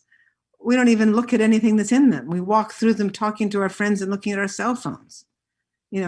Standing in front of just one Goya could kill you at the Prado if you just wanted to open up and get the instruction. And so, reason some of these people are still people that we look at. Some are anonymous. The great Sumerian wall builders, the carvings at the Met, they're incredible. And some of them are known, such as Rembrandt. I mean, the reason that we still attend to them is because they are people who are able to feel the aura of everything that came before them. That's what learning is. That's why there is no such a thing as de-skilling, because what skills pass on. We treat skills now. We want to, de-skill everything and think that everything is about hierarchy and authority and everything else in terms of who has power to transmit skill and who. Actually, skills are real and hard and require apprenticeship. And you can go, people who are very serious about what they do, go back and look at the early users of any material that they're using. As I mentioned, the carpenters, but, anyone working in clay. I know people who make jewelry who spend hours going through the archaic as far back as they can to the earliest jewelry makers possible, not for pattern, but for what pattern holds of a relationship between form and mathematics. There's so much to be known, but, unless we're willing to have the humility to say how exciting, there is a deep human past filled with instruction. And, we can, apprentice ourselves to it. And it will not only require us to be open to it, but it will open us up further and complicate our reality. It will contradict what, I've never forgotten Donald Justice saying to me a line that haunted me for years. He said to me in a workshop, "Damn it, Jorie, you have to learn to give in to the destructiveness of the subject." I used to walk around Iowa City and think, what does he mean? What does he mean? You have to learn to give in to the, and I've never forgotten the day I was crossing a street, and I remember the stoplight, when it suddenly occurred to me, what he means is, it took 2 years for me to figure this out.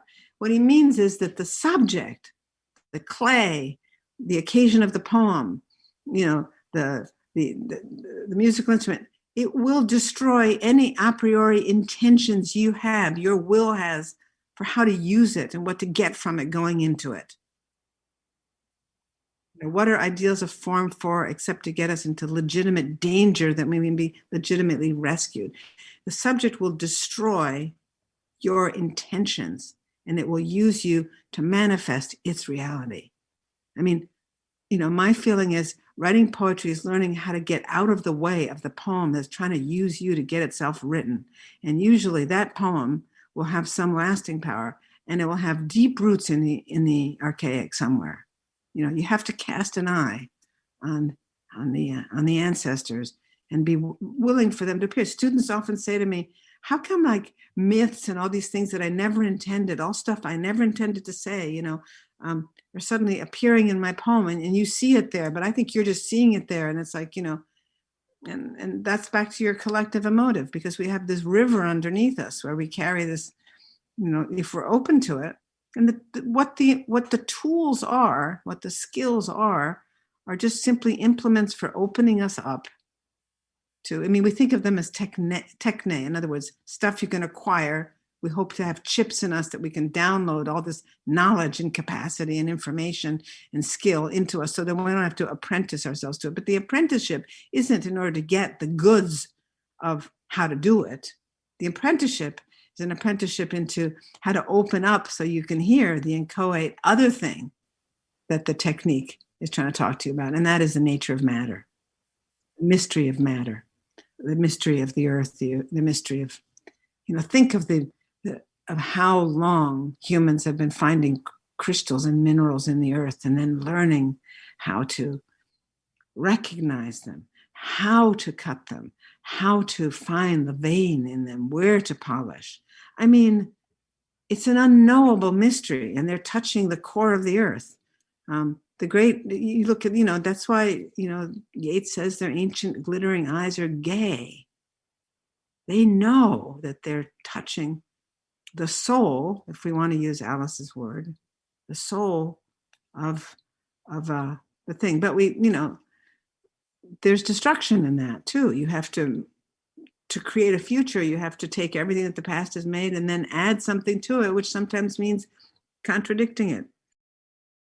Let me take this as an opportunity, this discussion of sort of historical and ancestral knowledge and lineage, and connect it back to your, I think, lifelong interest or longstanding interest in time in various forms, whether it be representational time versus real time, human time versus geologic time, time made into space, into presence, or as we've talked about, time with regards to speed, how quickly or slowly we move through time.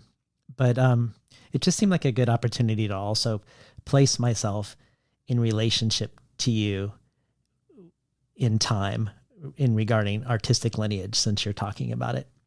So years ago now, I took a 3-month seminar on your poetry where we read all of your books through the advanced reading copies of your last book, Fast.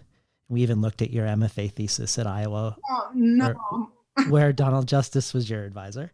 But what was most notable about this class, speaking of time and knowledge through generations, is that it was co-taught by 2 poets who were both former students of yours at Iowa, Michelle Glazer and John Beer, and other past students of yours, including Mary Shebist, the National Book Award winner for Incarnadine, would quietly sit in among the students.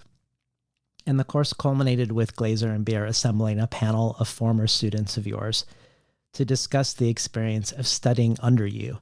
And that panel included Shebist and Srikanth Reddy and Andy Bog Hardigan, but it could have just as easily included many other equally prominent poets, Rachel Zucker to Shane McRae and countless other people. And even though I'm mainly myself a prose writer, I took mostly poetry classes and overwhelmingly sought out poetry classes with Michelle Glazer, as she by far was the most formative influence on my writing and pushed the language the furthest for me. So you could say, by extension, my writing has been formed within the wake of the work that you created. So I just wanted to take a moment and, I guess, honor that it's a large community of writers who and multi-generational that can say that. And I just feel like it's important for me to place myself there. Well, I'm in tears. I thought a thing like that would only happen once I died. Michelle Glazer is one of the best poets writing today, and I just adore her work. And of course, it makes me very happy to even put her name forward here and make sure people read her, because she's an incredible poet. Adding to that list, people who are very important to me are like Doug Powell and Robin Schiff. I'm just so overwhelmed that such a thing took place, because I used to give little gifts to my classes at Iowa some years when the classes were so extraordinary. I knew everyone was going to go on to become John Beer, God, an incredible poet. Mary and Joanna Klink and Michelle Glazer and that whole class.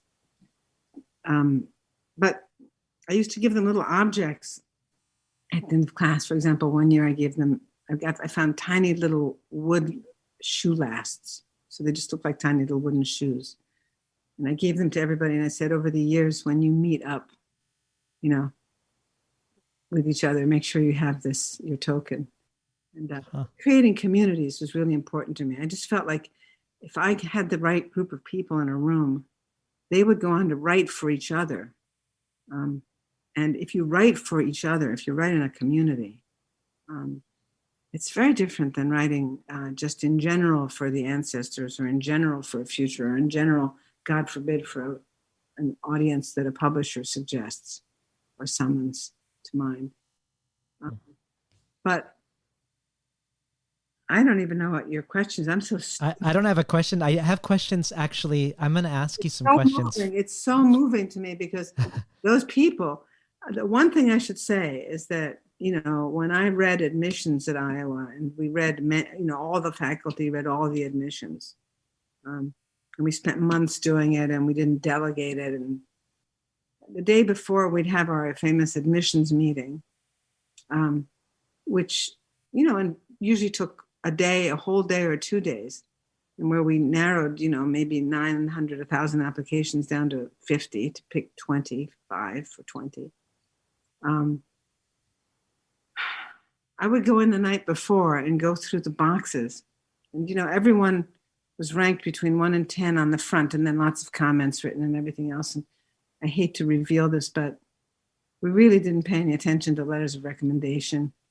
We didn't really look at transcripts. I think they usually weren't in the files.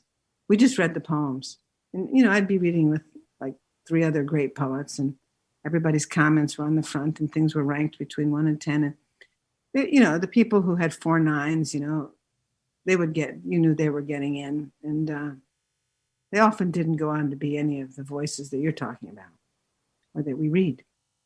Then there were people who were at 2 2s and 2 9s. And I would pull those out and think, what is it about these people? Let's make sure that it's not a mistake. And I usually make a big stack and drive everybody nuts and bring them into the meeting. And I would say almost everyone that you mentioned was in that strange place of not being an automatic admit, but was mysterious. And so as a result of that, since I had to spend a lot of time reading, saying, am I crazy? I think I hear something here. And what we always looked for, and the strangest poets were really great readers for admissions. I won't mention them, but some most unsuspecting poets, because they knew to read for 3 things. They didn't read for content, and they didn't read for polish, and they didn't read for finish. They read for the ear. Does the person have an ear? Is there music? Does the person know what an image is, which is very different from description, but an image? And is there a sense of the line? Not any kind of line, just a sense of what the line is. If there's an ear, a line, and an image, you've got the tools. People with extremely polished poems who would come in with publications, would not be as exciting to us as these people who had the tools. And so then I would meet them, and they would show up as actual human beings. And I have to tell you honestly, I remember poems and conferences with every single person you mentioned. I remember sitting in my office. I remember the conversations we had. I remember what the poems were before us. It's always amazed me. I might not remember anything in life, but I always remember certain poets who went on. I remember the first time I saw the first poems of John Beers, of the first poems that I saw of Rachel Zucker's, the first poems I saw of Doug Powell's, Robbins. I remember them vividly. If I forgot their faces, that might be more likely, but I would never forget their words. And it's always seems strange to me. Why do I remember them so vividly? And then I realized I don't remember them. I recognize them. Because, what great poetry is something which has come back again. Not something which is entirely, it feels completely new, but it's something that's come back again from that collective emotive place that you talked about earlier on. But anyway, I'm just very overwhelmed that such a thing would take place. I would not have wanted to be a fly on the wall. Well, I want to use that as a preface to a couple questions.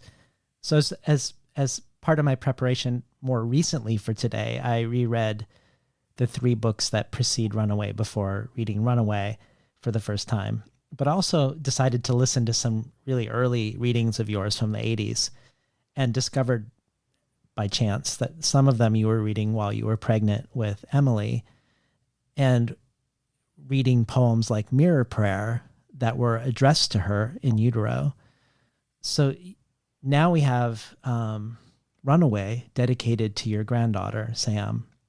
And as you said, written while she was in utero and then in her early infancy. and which address her sometimes. And the tenor is obviously different as you are addressing the future her about things that may no longer exist when you are gone and when she is an adult in the world she's inheriting. And I have a question that was co-drafted by Mary Shebist and Michelle Glazer for you. This is what they ask you. We continue to love and be fascinated by the sounds your poems make.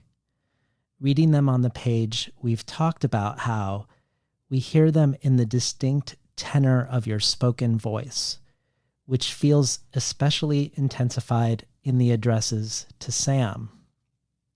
It also seems that your poems increasingly make space for and hold a multitude of other voices of people, elements, the earth, and so on. Does that sound accurate to you? And how do you understand the seeming paradox? Do you read your poems out loud as part of your process of making them? How does hearing them in your own voice inform the writing? Do you struggle with internal or external forces bent on trying to normalize or quote unquote autocorrect the sounds of your poems as you write? And if so, how do you resist them? Well, leave it to those two to write like a gigantic question. I know, it's really like, it's a Trojan horse of 5 questions. It almost should just stand as its own interpretation. When I was young, I composed all the poems in my first book with early drafts because I had to drive great distance back and forth to see my then boyfriend, became my husband and Emily's father. He moved to Kentucky and I was in Iowa, so I would take the 11-hour drive twice a week back and forth to go see him. And so I had a little handheld tape recorder, and I got used to writing drafts in and breaking the lines by just clicking on and off, and then transcribing them. So then I began a process of reading my poems into a tape recorder in draft. Because, again, the ear is an archaic instrument compared to the eye. It knows different things, and it intuits and recognizes different things, as does the hand and the mouth and the tongue. But the ear, when I play back a poem, if I look at it on the page, I can't see what's wrong with it. But if I play it back and I've gotten past the sound of my own voice and it's not bothering me anymore, which obviously it always bothers one at first, I would be able to sort of see, I can see that. I can, that's a visual image. That's a tactile image. I can do that. Oh, I get to this spot and I'm listening and I don't know with my imagination what to do there. And as a result, I think that has to go. It's, but in reading it, I can import all the stuff I meant to say to it. So I can't see that it's a problem, that it's a piece. Basically, the way I say it to myself is about 30% of the information hit the page. The rest is all in your head. But when I hear it, I have to do it by listening. I go, I can't do that. I don't know what, I can't do that. That goes out. So I edited a lot of poems all through my first 5 or 6 books by recording them and listening to them in one of the many drafts. My poems go through about 40 drafts. So, and then one of the things I learned that was really important about my voice was that there's a voice that you have in the first draft. There's a voice that is the speaker's voice. There's the writer's voice. The writer's voice is complicated. There's the reviser's voice. Okay, we all have a reviser. We come in and we start cleaning up the poem as we revise. We forget that we already know the poem by heart. So we're coming in to make decisions that we think are formal decisions about how to make the line more musical, how to drop, how to organize it formally, how to clean it up. There's too many words in this, whatever. And then you can lose the poem in the process of making it better.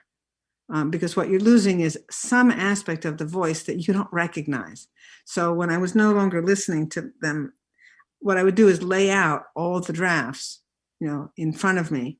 And I would be so baffled when I was younger, why the last draft, which was much better written, much cleaner, much tighter. All sorts of stuff. Decisions have been made. Rhetorical turns have been added. Flourishes of all kinds. It just was kind of dead. And I could go back and find places in earlier drafts where it was just alive. And I couldn't figure out what was happening. So it's in terms of them saying my speaking voice. Okay. My speaking voice is super constructed by all these strategies. And I would find pieces of earlier poems that I had to bring back, of earlier drafts, I had to bring back into the later draft. There would be places where the revision had in fact made it better. Usually in terms of diction, the revision makes it better. Usually in terms of, speeding it up, the revision makes it better. But you can lose the tenor of an aside, a hesitation, a tone of delay or of not knowing that's just buried in a piece of what seems like extra writing that's super essential to understand the emotional arc of the poem. So those are like three different constructions of it. In the reviser, there are all of your character traits and all of your personality traits. And I've always, for my students, distinguished between decisions made by personality and decisions made by character in the process of composition of a poem. Personality is performative. It's also constructed.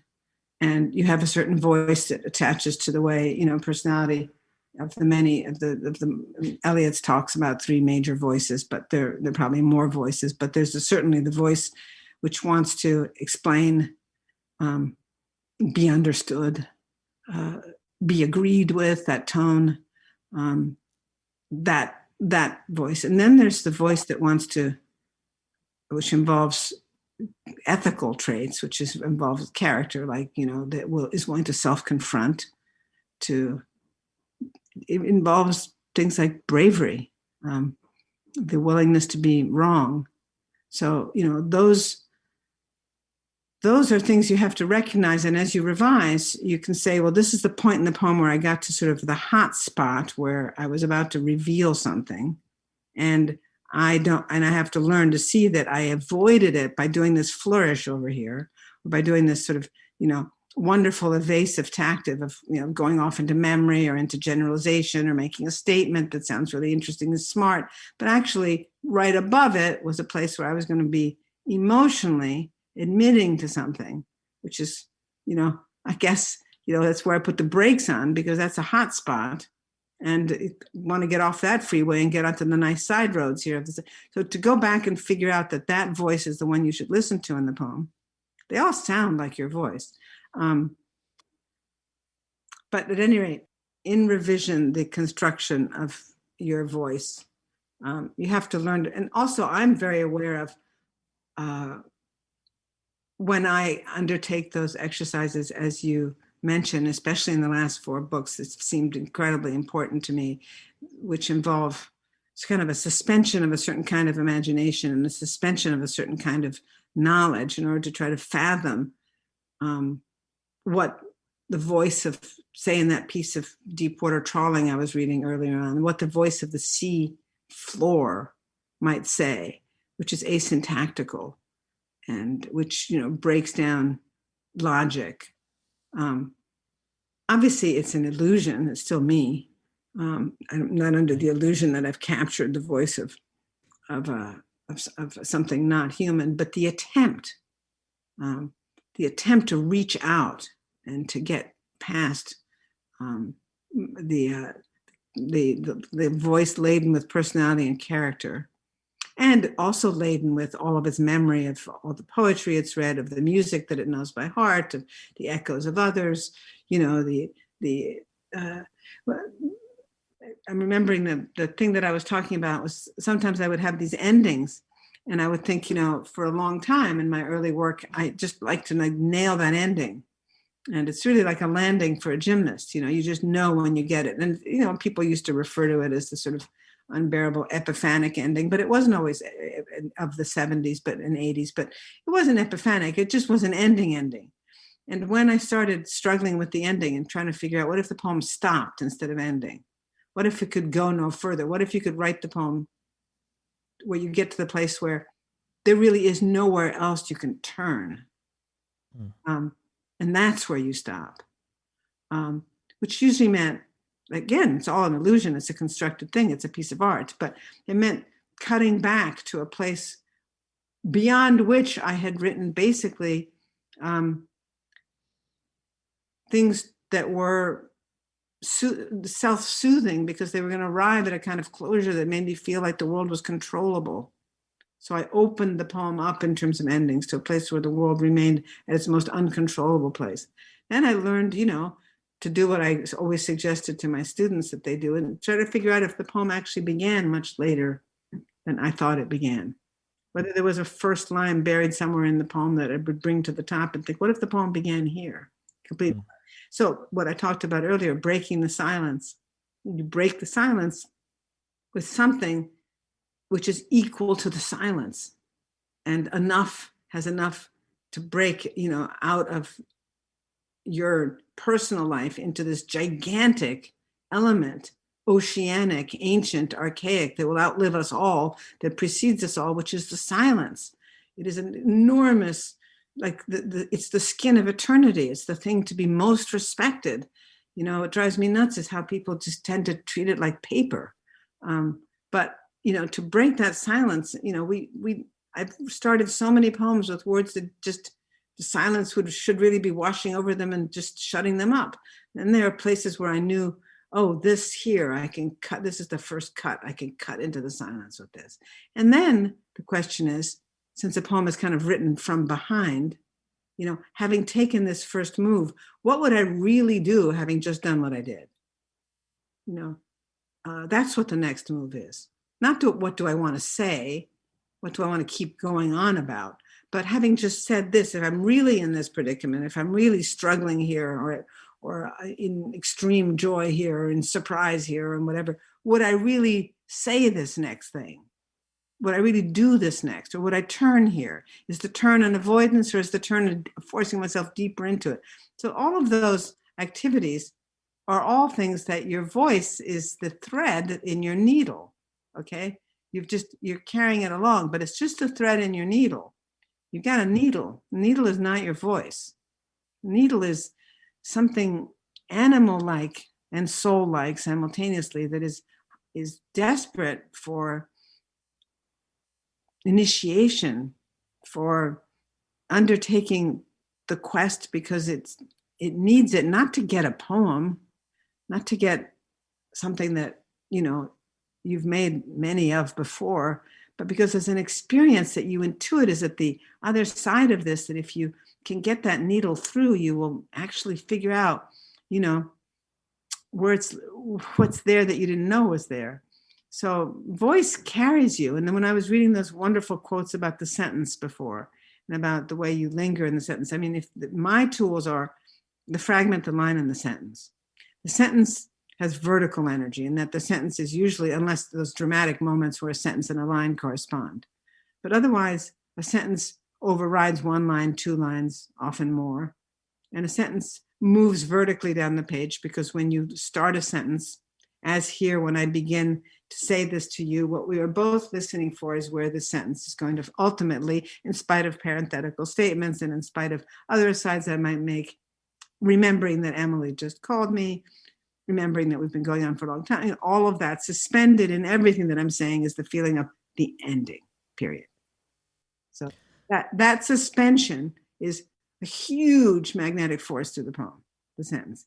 And then you have, with each line break, a feeling of, like, especially with the medial caesura, what does this line do?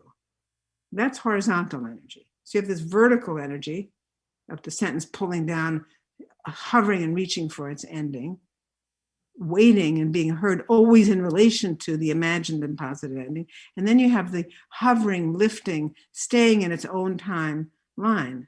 And then you have within them parenthetical asides or fragments.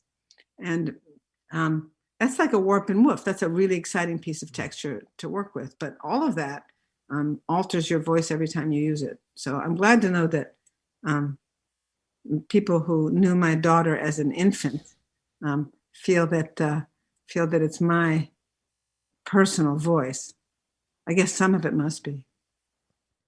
So I want to ask you about something else that came up often in the panel of your former students as they described being your student. But first, I'm going to preface my question with some things you said in your essay notes on silence. In that essay, you say, if poems are records of true risks, attempts at change, taken by the soul of the speaker, then as much as possible, my steps are toward silence. And then later, I need to feel the places where the language fails as much as one can. Silence, which is awe or astonishment, the speech ripped out of you, all forms of death and mystery, therefore working in each poem against the hurry of speech, the bravery of speech. And you talk about, in that essay, Dickinson's quote-unquote spoken silence with her dashes, which you characterize as the other speech greater than hers, the tongue of the interrupter to whom she must give way over and over, but the interrupter who will not itself speak, which also sort of feels like it may feel like as a resonance with Alice Oswald's pebble and the instrument. I wanted to connect this to your practice, which came up in the panel, of en plein air or en plein air writing, a term originally used to describe painting of landscapes that is done outdoors. So this is something that these former students of yours described as transformational for them. And when I think of this spoken silence of Dickinson, the M dash tongue that interrupts, or when you say poems that engage silence want to be eroded by it, transformed by it, believing as they do that what is true or immutable is reached past or beyond time in silence. This interruption and erosion makes me think of your description of en plein air transcription that you did for your book Never, where you described your process then as, I look up and describe the thing, then I look up and it is changed, and I change the word. I look up again, and the quote-unquote something has changed again. I put them, goals, motion, color, shadow, down in the next position, next incarnation. So it actually is an attempt to change the power ratio of witness to the world, to give the world, the subject, more power, to get oneself to where one is open to being corrected by the given. Also an attempt to enact the time in which it takes to see the thing, the time in which that seen thing is living and constantly changing, the time it takes to quote-unquote take those actions down, the time in which my language is occurring, your reading is occurring, to make of all that a piece, the mutability of the external meeting the mutability of the internal. So I was hoping you could talk more about using or having used en plein air techniques yourself or pedagogically, and also if this decentering of self is somehow counterintuitively part of soul making. I think the question you're asking me is about what it means to be in presence of something that can alter you, even in the act of composition. Something that happens a great deal, for example, in that long poem, The Taken Down God at the end of Never. The first thing I would say about my study of silence is that I often look at poets and ask myself, since I think of all real poets as writing into not just the silence, as I've been discussing, but writing into something which for them exists in the silence. And for example, I sort of have a general way for myself. I wouldn't teach this, but it's my way of locating what they're doing. I feel like Chisholm Miloš, in his silence, is history. I feel that in Dickinson, in her silence, what her silence is time. When I imagine Frost, I feel like the silence he's writing into is basically a very specific part of the natural world, which something like a clearing that a human has made in a forest exists in a woods where, that clearing is precarious because it will grow back the natural world. And you have to keep clearing. And that hard fought clearing, I feel that Frost writes into that. So I have these little shorthand notions for myself of what it is that the battle that particular poets are having. What is it that they are going to be corrected by? But the bottom line for me is that if you're not engaging with something which can correct you, can silence you, or can redirect you, which is what we mean by a turn in a poem, after all, that you're going along a journey and you're taken off course, theoretically deeper into a journey you didn't even know it was possible to undertake. You have to be encountering something. We tend to refer to that as your subject or your occasion. I mean, there's so many different ways to think of that. It's the predicament that you write out of. There's the clear fact that you are the protagonist of your poem, not the narrator of it. No one wants a narrated poem. They want a poem that's an undergoing. But as you undergo it, if you have all the power, if your will is in control, your artistry is in control, your imagination is totally in control, and you can do anything you want, and there's nothing that you're up against. For my purposes, and I think I have transmitted this to my students often, you're not in the situation of a poem. You're not in the what you would call the active field in which a poem can take place. I mean, a poem is an action, not just a writing, okay? And so you have to be, now you might not know how to get into a field which is an interactive field with a subject. None of us really can know it, and if we could will our way to it, it wouldn't be what I'm talking about. But part of what form is for, and part of what en plein air automatically confers upon you, which is what's kind of interesting about undertaking it as an exercise. I mean, en plein air just means that the antagonist, the interlocutor, the intercourse, the conversation you're having is right there in front of you, and it's going to just change every time because you're just doing description basically. But that's a practice that's in service of helping you come into presence. And what I mean by that term, which is again, Buber comes to mind, but coming into presence is really involved with, bringing the whole soul into activity, but also being put in a precarious situation where what you're asking for is not just to be initiated, but to be instructed and probably to be changed and potentially to be silenced, and, potentially to be put into a dead end. It's not unrelated to prayer, which is why Ignatius Loyola is often taught and was certainly used by the Romantic poets, the spiritual exercises in order to figure out, what a poem does. But go back to that quote, incredible quote, really formative for me by Justices when he said, what are the ideals? When he said, damn it, Jorie, you have to learn to give in to the destructiveness of the subject. He doesn't mean, we use the subject to mean a thing. He did not use it to mean, okay? He doesn't mean the subject person. And he doesn't even mean the thing you're writing about, subject. He means the thing you're writing into.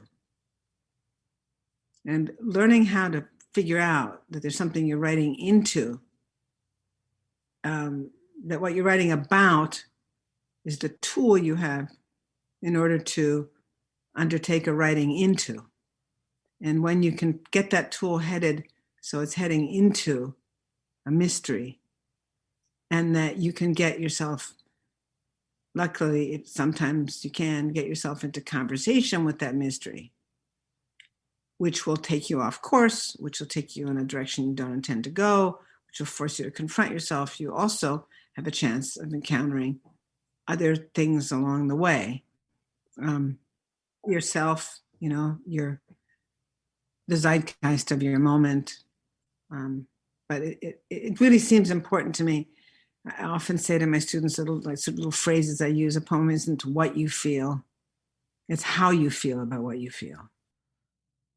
You have this Robert Frost quote in the Silence essay that feels like it puts forth a different way to look at time and speed in relationship to the human and the non-human. I just want to read it. It's not even a question, but maybe it'll prompt something from you. But he said, "The most exciting movement in nature is not progress, advance, but expansion and contraction, the opening and shutting of the eye, the hand, the heart, the mind.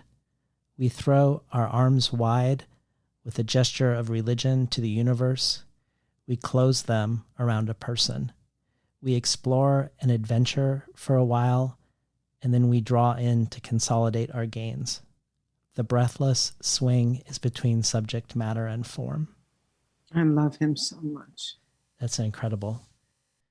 And it places us in that change that you were talking about, being open to the subject matter changing, but it also puts us in communion with the subject at the same time. He's skipping a lot of steps that he himself writes about in so many other things when he says, remember that the sentence sound, that for him, the sound of a sentence often says more than the words. That quote of his, like when he says, it may even as in music convey a meaning opposite to the words. I mean, there is a way in which when you open yourself up to the subject, the oscillation as described in there is like opening and then shutting. But as Ammons knows, a great man who understands what dilation in time involves, what can stain you or ordain you or alter you or enter into your sphere that never would have in the moment of opening, in the dilation, okay? And it's not usually thought, although thought is one of its carriers, okay? But, you open up to the universe, and then the universe, it's its turn for a moment to act, and it acts upon you, okay? It's either the ugly stick or the initiation stick or the surprise stick, or whatever it does, it whacks you in some way. It's a Zen practice, but you open up, and then it speaks. That's why you're opening up. That's what it's all for, to get it to speak, it to press on you. You have to press.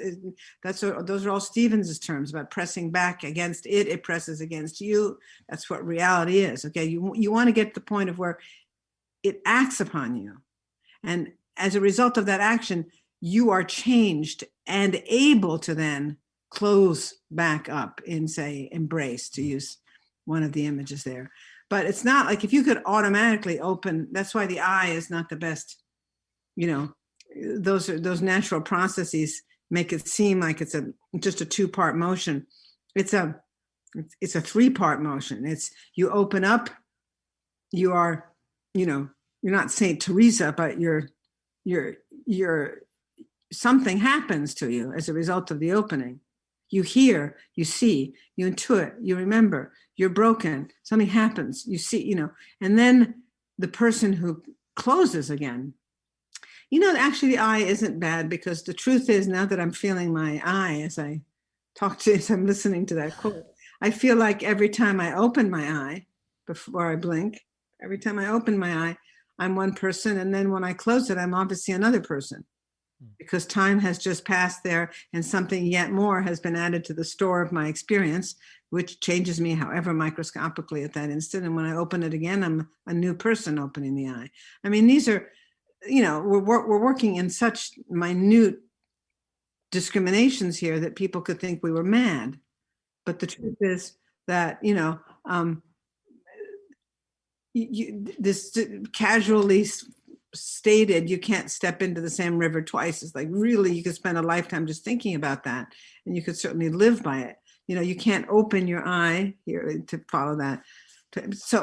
So form, there's Frost again. What are the ideals of form for, except to get you open embrace into legitimate danger? Because when you open your eye, the valves of your heart, the opportunities of hope, the willingness to witness, the willingness to feel empathy or compassion, just the willingness to look, see, hear, feel.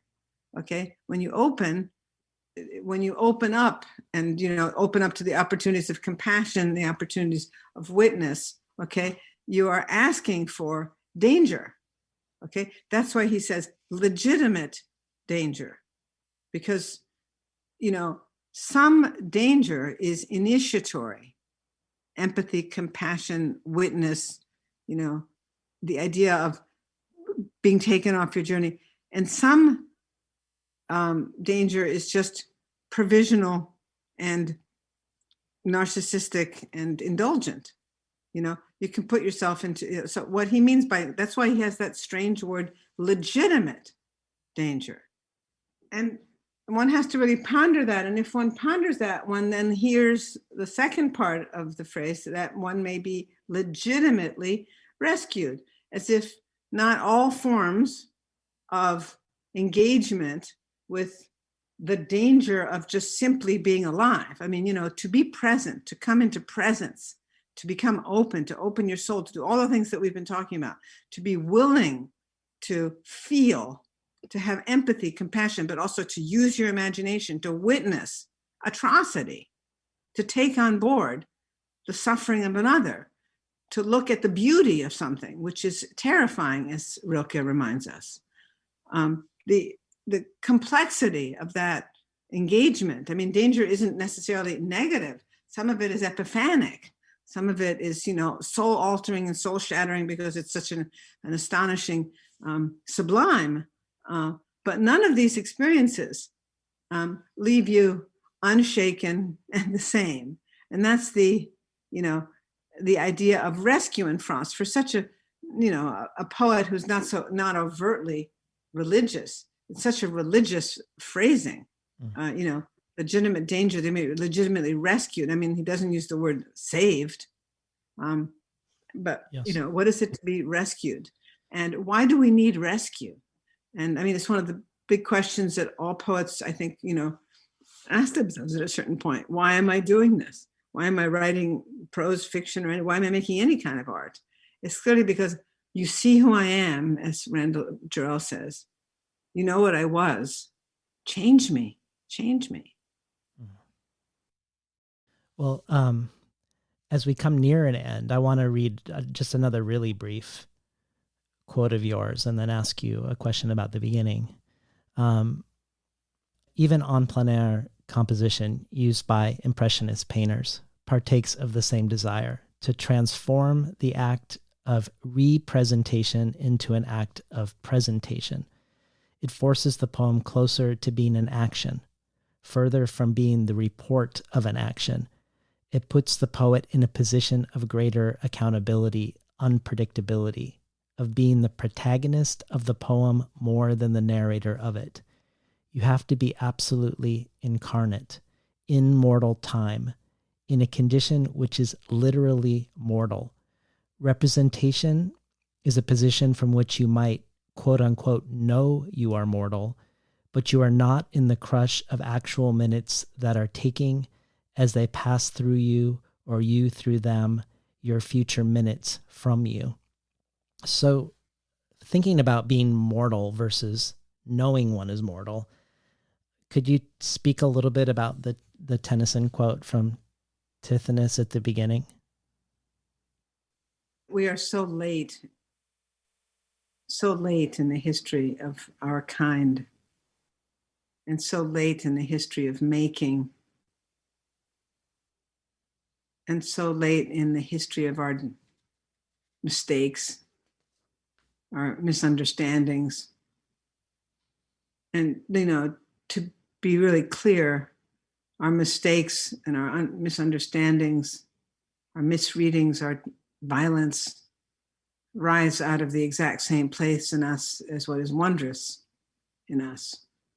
mean, ultimately, the seed of everything is in desire, which you can witness in any child who will destroy something that it finds beautiful because it simply wants to know more about it.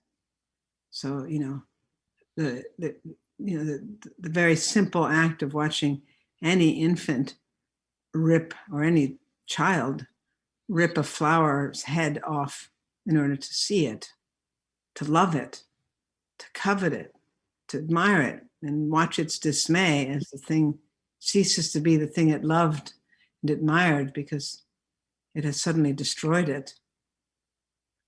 Is to see the whole mystery of, the human go forth and subdue nightmare.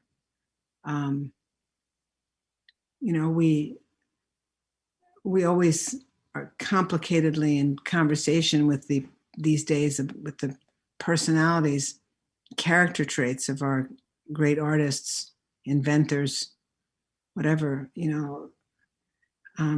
We shouldn't be surprised that people with vastly complicated, often unpleasant beliefs, untoward souls, personalities that were unbearable and even immoral, were capable of gigantic acts of invention and apprehension of beauty, intuition. We've become so naive about the human animal, as if we think, moral purity and, coherent personhood is the source and wellspring of art, and certainly, or even of law or philosophy or anything else. I mean, there's the kind of time that you enter into when you're seized by a god in order to make something, which is basically what we've been talking about the entire time, is, how do you take your mortal time and find the tools, techniques, the instruments, the habits, the predisposition, the openness of character, the tangents of personality. How do you get yourself ready to be struck by and have an encounter with the thing that I casually call mystery, but that in other cultures they would have simply called a god, that could kill you? I mean, what do we mean by that? We mean that the person you were before the encounter that results in a great poem. And I'm not saying that I've written great poems, but, I've certainly read some. The person you were is gone by the time you finish that poem. They're dead. There's a new person there going forward, a new soul.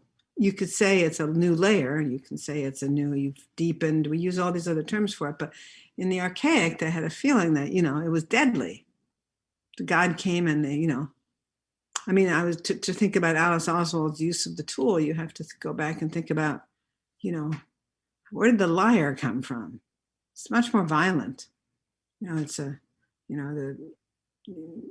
takes the tortoise and he rips it out of its shell, Apollo, and he, kills it, and he puts its guts on the shell, and he creates the first poetic instrument, origins of the lyric poem. It involves a death, a sacrifice, a violence, the same curiosity and desire for something that's in that, the way an infant will just rip something to know it and taste it and see it. And, much of what we've done, we get so kind of, I think, maybe we need to at this point to be simpler, but at the same time, all over the planet, there is someone much more like Apollo ripping the guts out of a tortoise and putting some strings on it to hear that beautiful sound the first time that a stringed instrument is heard in human history, according to the myth. The first time that sound in the air of a plucked string made out of the guts of a beautiful creature, an ancient creature that is destroyed in order for the human to have this music. Would we go back on that? Do we want to trade it all back in? Where are we? So, that idea of, what we are doing when we make art is, first of all, complicated as everything that we've tried to discuss today. And to force yourself to be present is the entire aim of every single strategy that I've tried to discuss with you here today. To force oneself into presence is incredibly difficult. Many people think nowadays we're so obsessed with like meditation and all these things. Forcing oneself into presence is something vastly complicated and difficult. And many religions have, through rituals and intoxication, tried to get people to show up for existence and real-time experience through, what are basically illusions, such as, for example, communion, taking the wafer, coming into presence in the Catholic tradition, putting yourself in real-time experiences, which, Catholicism has a great grip on the planet because of a story that it managed to tell that involves, having to suspend your disbelief and believe that this thing that you're drinking is blood and this thing that you're eating is not bread but flesh. And getting people to suspend the rational intellect is to get them to enter a zone of existence which exists within them, which we can casually call presence, which gives them access to not only time, but the now in time, which dilates and which you can enter and inhabit. And it's not immortality, but it's the closest thing that a human can experience in it.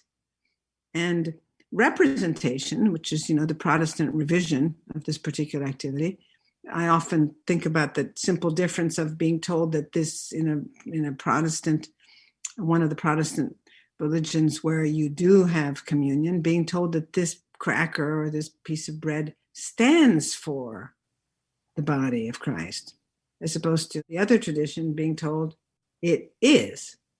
One of them says, and this was in the quote that you were saying, your intellect is required here because you have to say to yourself, I'm making an agreement about the representation and nature of this thing. And as I take it into myself, what the sacrament is, what the experience is one that relies deeply on logic and on reasoning and asks me to agree with all my moral soul that I will undertake this belief. And the other one says, there's no way you can possibly agree or even use your intellect or your rational capacities to undertake an engagement with this because it's a mystery. What you have to do is basically obliterate a chunk of yourself and enter into engagement with the mystery. At Lourdes, where everyone's got all their crutches up on the wall, nobody is into representation. I'm not a religious participant, and my family comes from both Catholic and Jewish traditions, and nobody is religious at all. But to visit a place like the Santuario of Chimoyo in New Mexico and to witness the feeling of what it is to believe to such a degree that you can be changed. I mean, miracles. Is to sort of say, the world is a more mysterious place than I think it is, but presence, into entering into the river of time, into the now, in this way that is so powerful and dangerous, you could lose yourself in it, is an experience I don't want to have lived my life without having at least undertaken or tried for. And I certainly don't think that the Enlightenment's gift to us of this reasoning intellect has gotten us to the best outcome. So we might want to try those experiences that are on the other side of the equation that involve imagination, compassion, intuition, mystery, presence, all the stuff that comes in with, that toolkit. It does not coexist easily with the technology to which we are addicted. Well, I was hoping we could end with the final poem entitled fittingly simply Poem, and also the poem that restores us, or one of the poems that restores us to the left margins and is in quatrains, which you've described as a cross between prayer and story in its history. Poem. The earth said, "Remember me." The earth said, "Don't let go." Said it one day when I was accidentally listening. I heard it. I felt it like a temperature, all said in a whisper. Build tomorrow. Make right befall. You are not free. Other scenes are not taking place.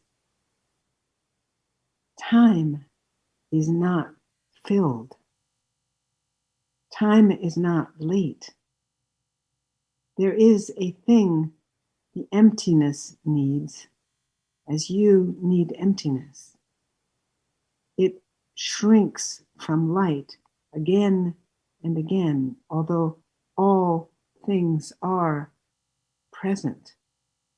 A fact, a day, a bird that warps the arithmetic of perfection with its arc, passing again and again in the evening air, in the prevailing wind, making no mistake. Your indifference is your principal beauty, the mind says all the time. I hear it. I hear it everywhere. The earth said, "Remember me." I am the earth, it said. Remember me. It was an honor and a pleasure to have spent all this time with you today, Jorie. It was really incredible to hear your questions, and I'm deeply moved by the depth of your reading of my work, and I thank you. We're talking today to poet Jorie Graham about her latest collection of poetry, Runaway. You've been listening to Between the Covers. I'm David Naiman, your host.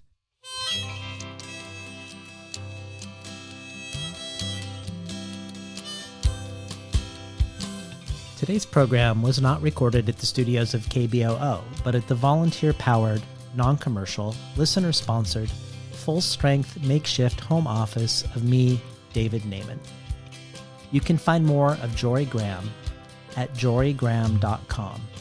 And Jorie adds a discussion of rain and a reading of two very different rain poems, one by Edward Thomas and the other by Robert Creeley, to the bonus archive. This joins bonus audio material from Natalie Diaz, Ross Gay, Forrest Gander, Viet Thanh Nguyen, Carmen Maria Machado, Richard Powers, Jenny Ophel, Nikki Finney, and many more.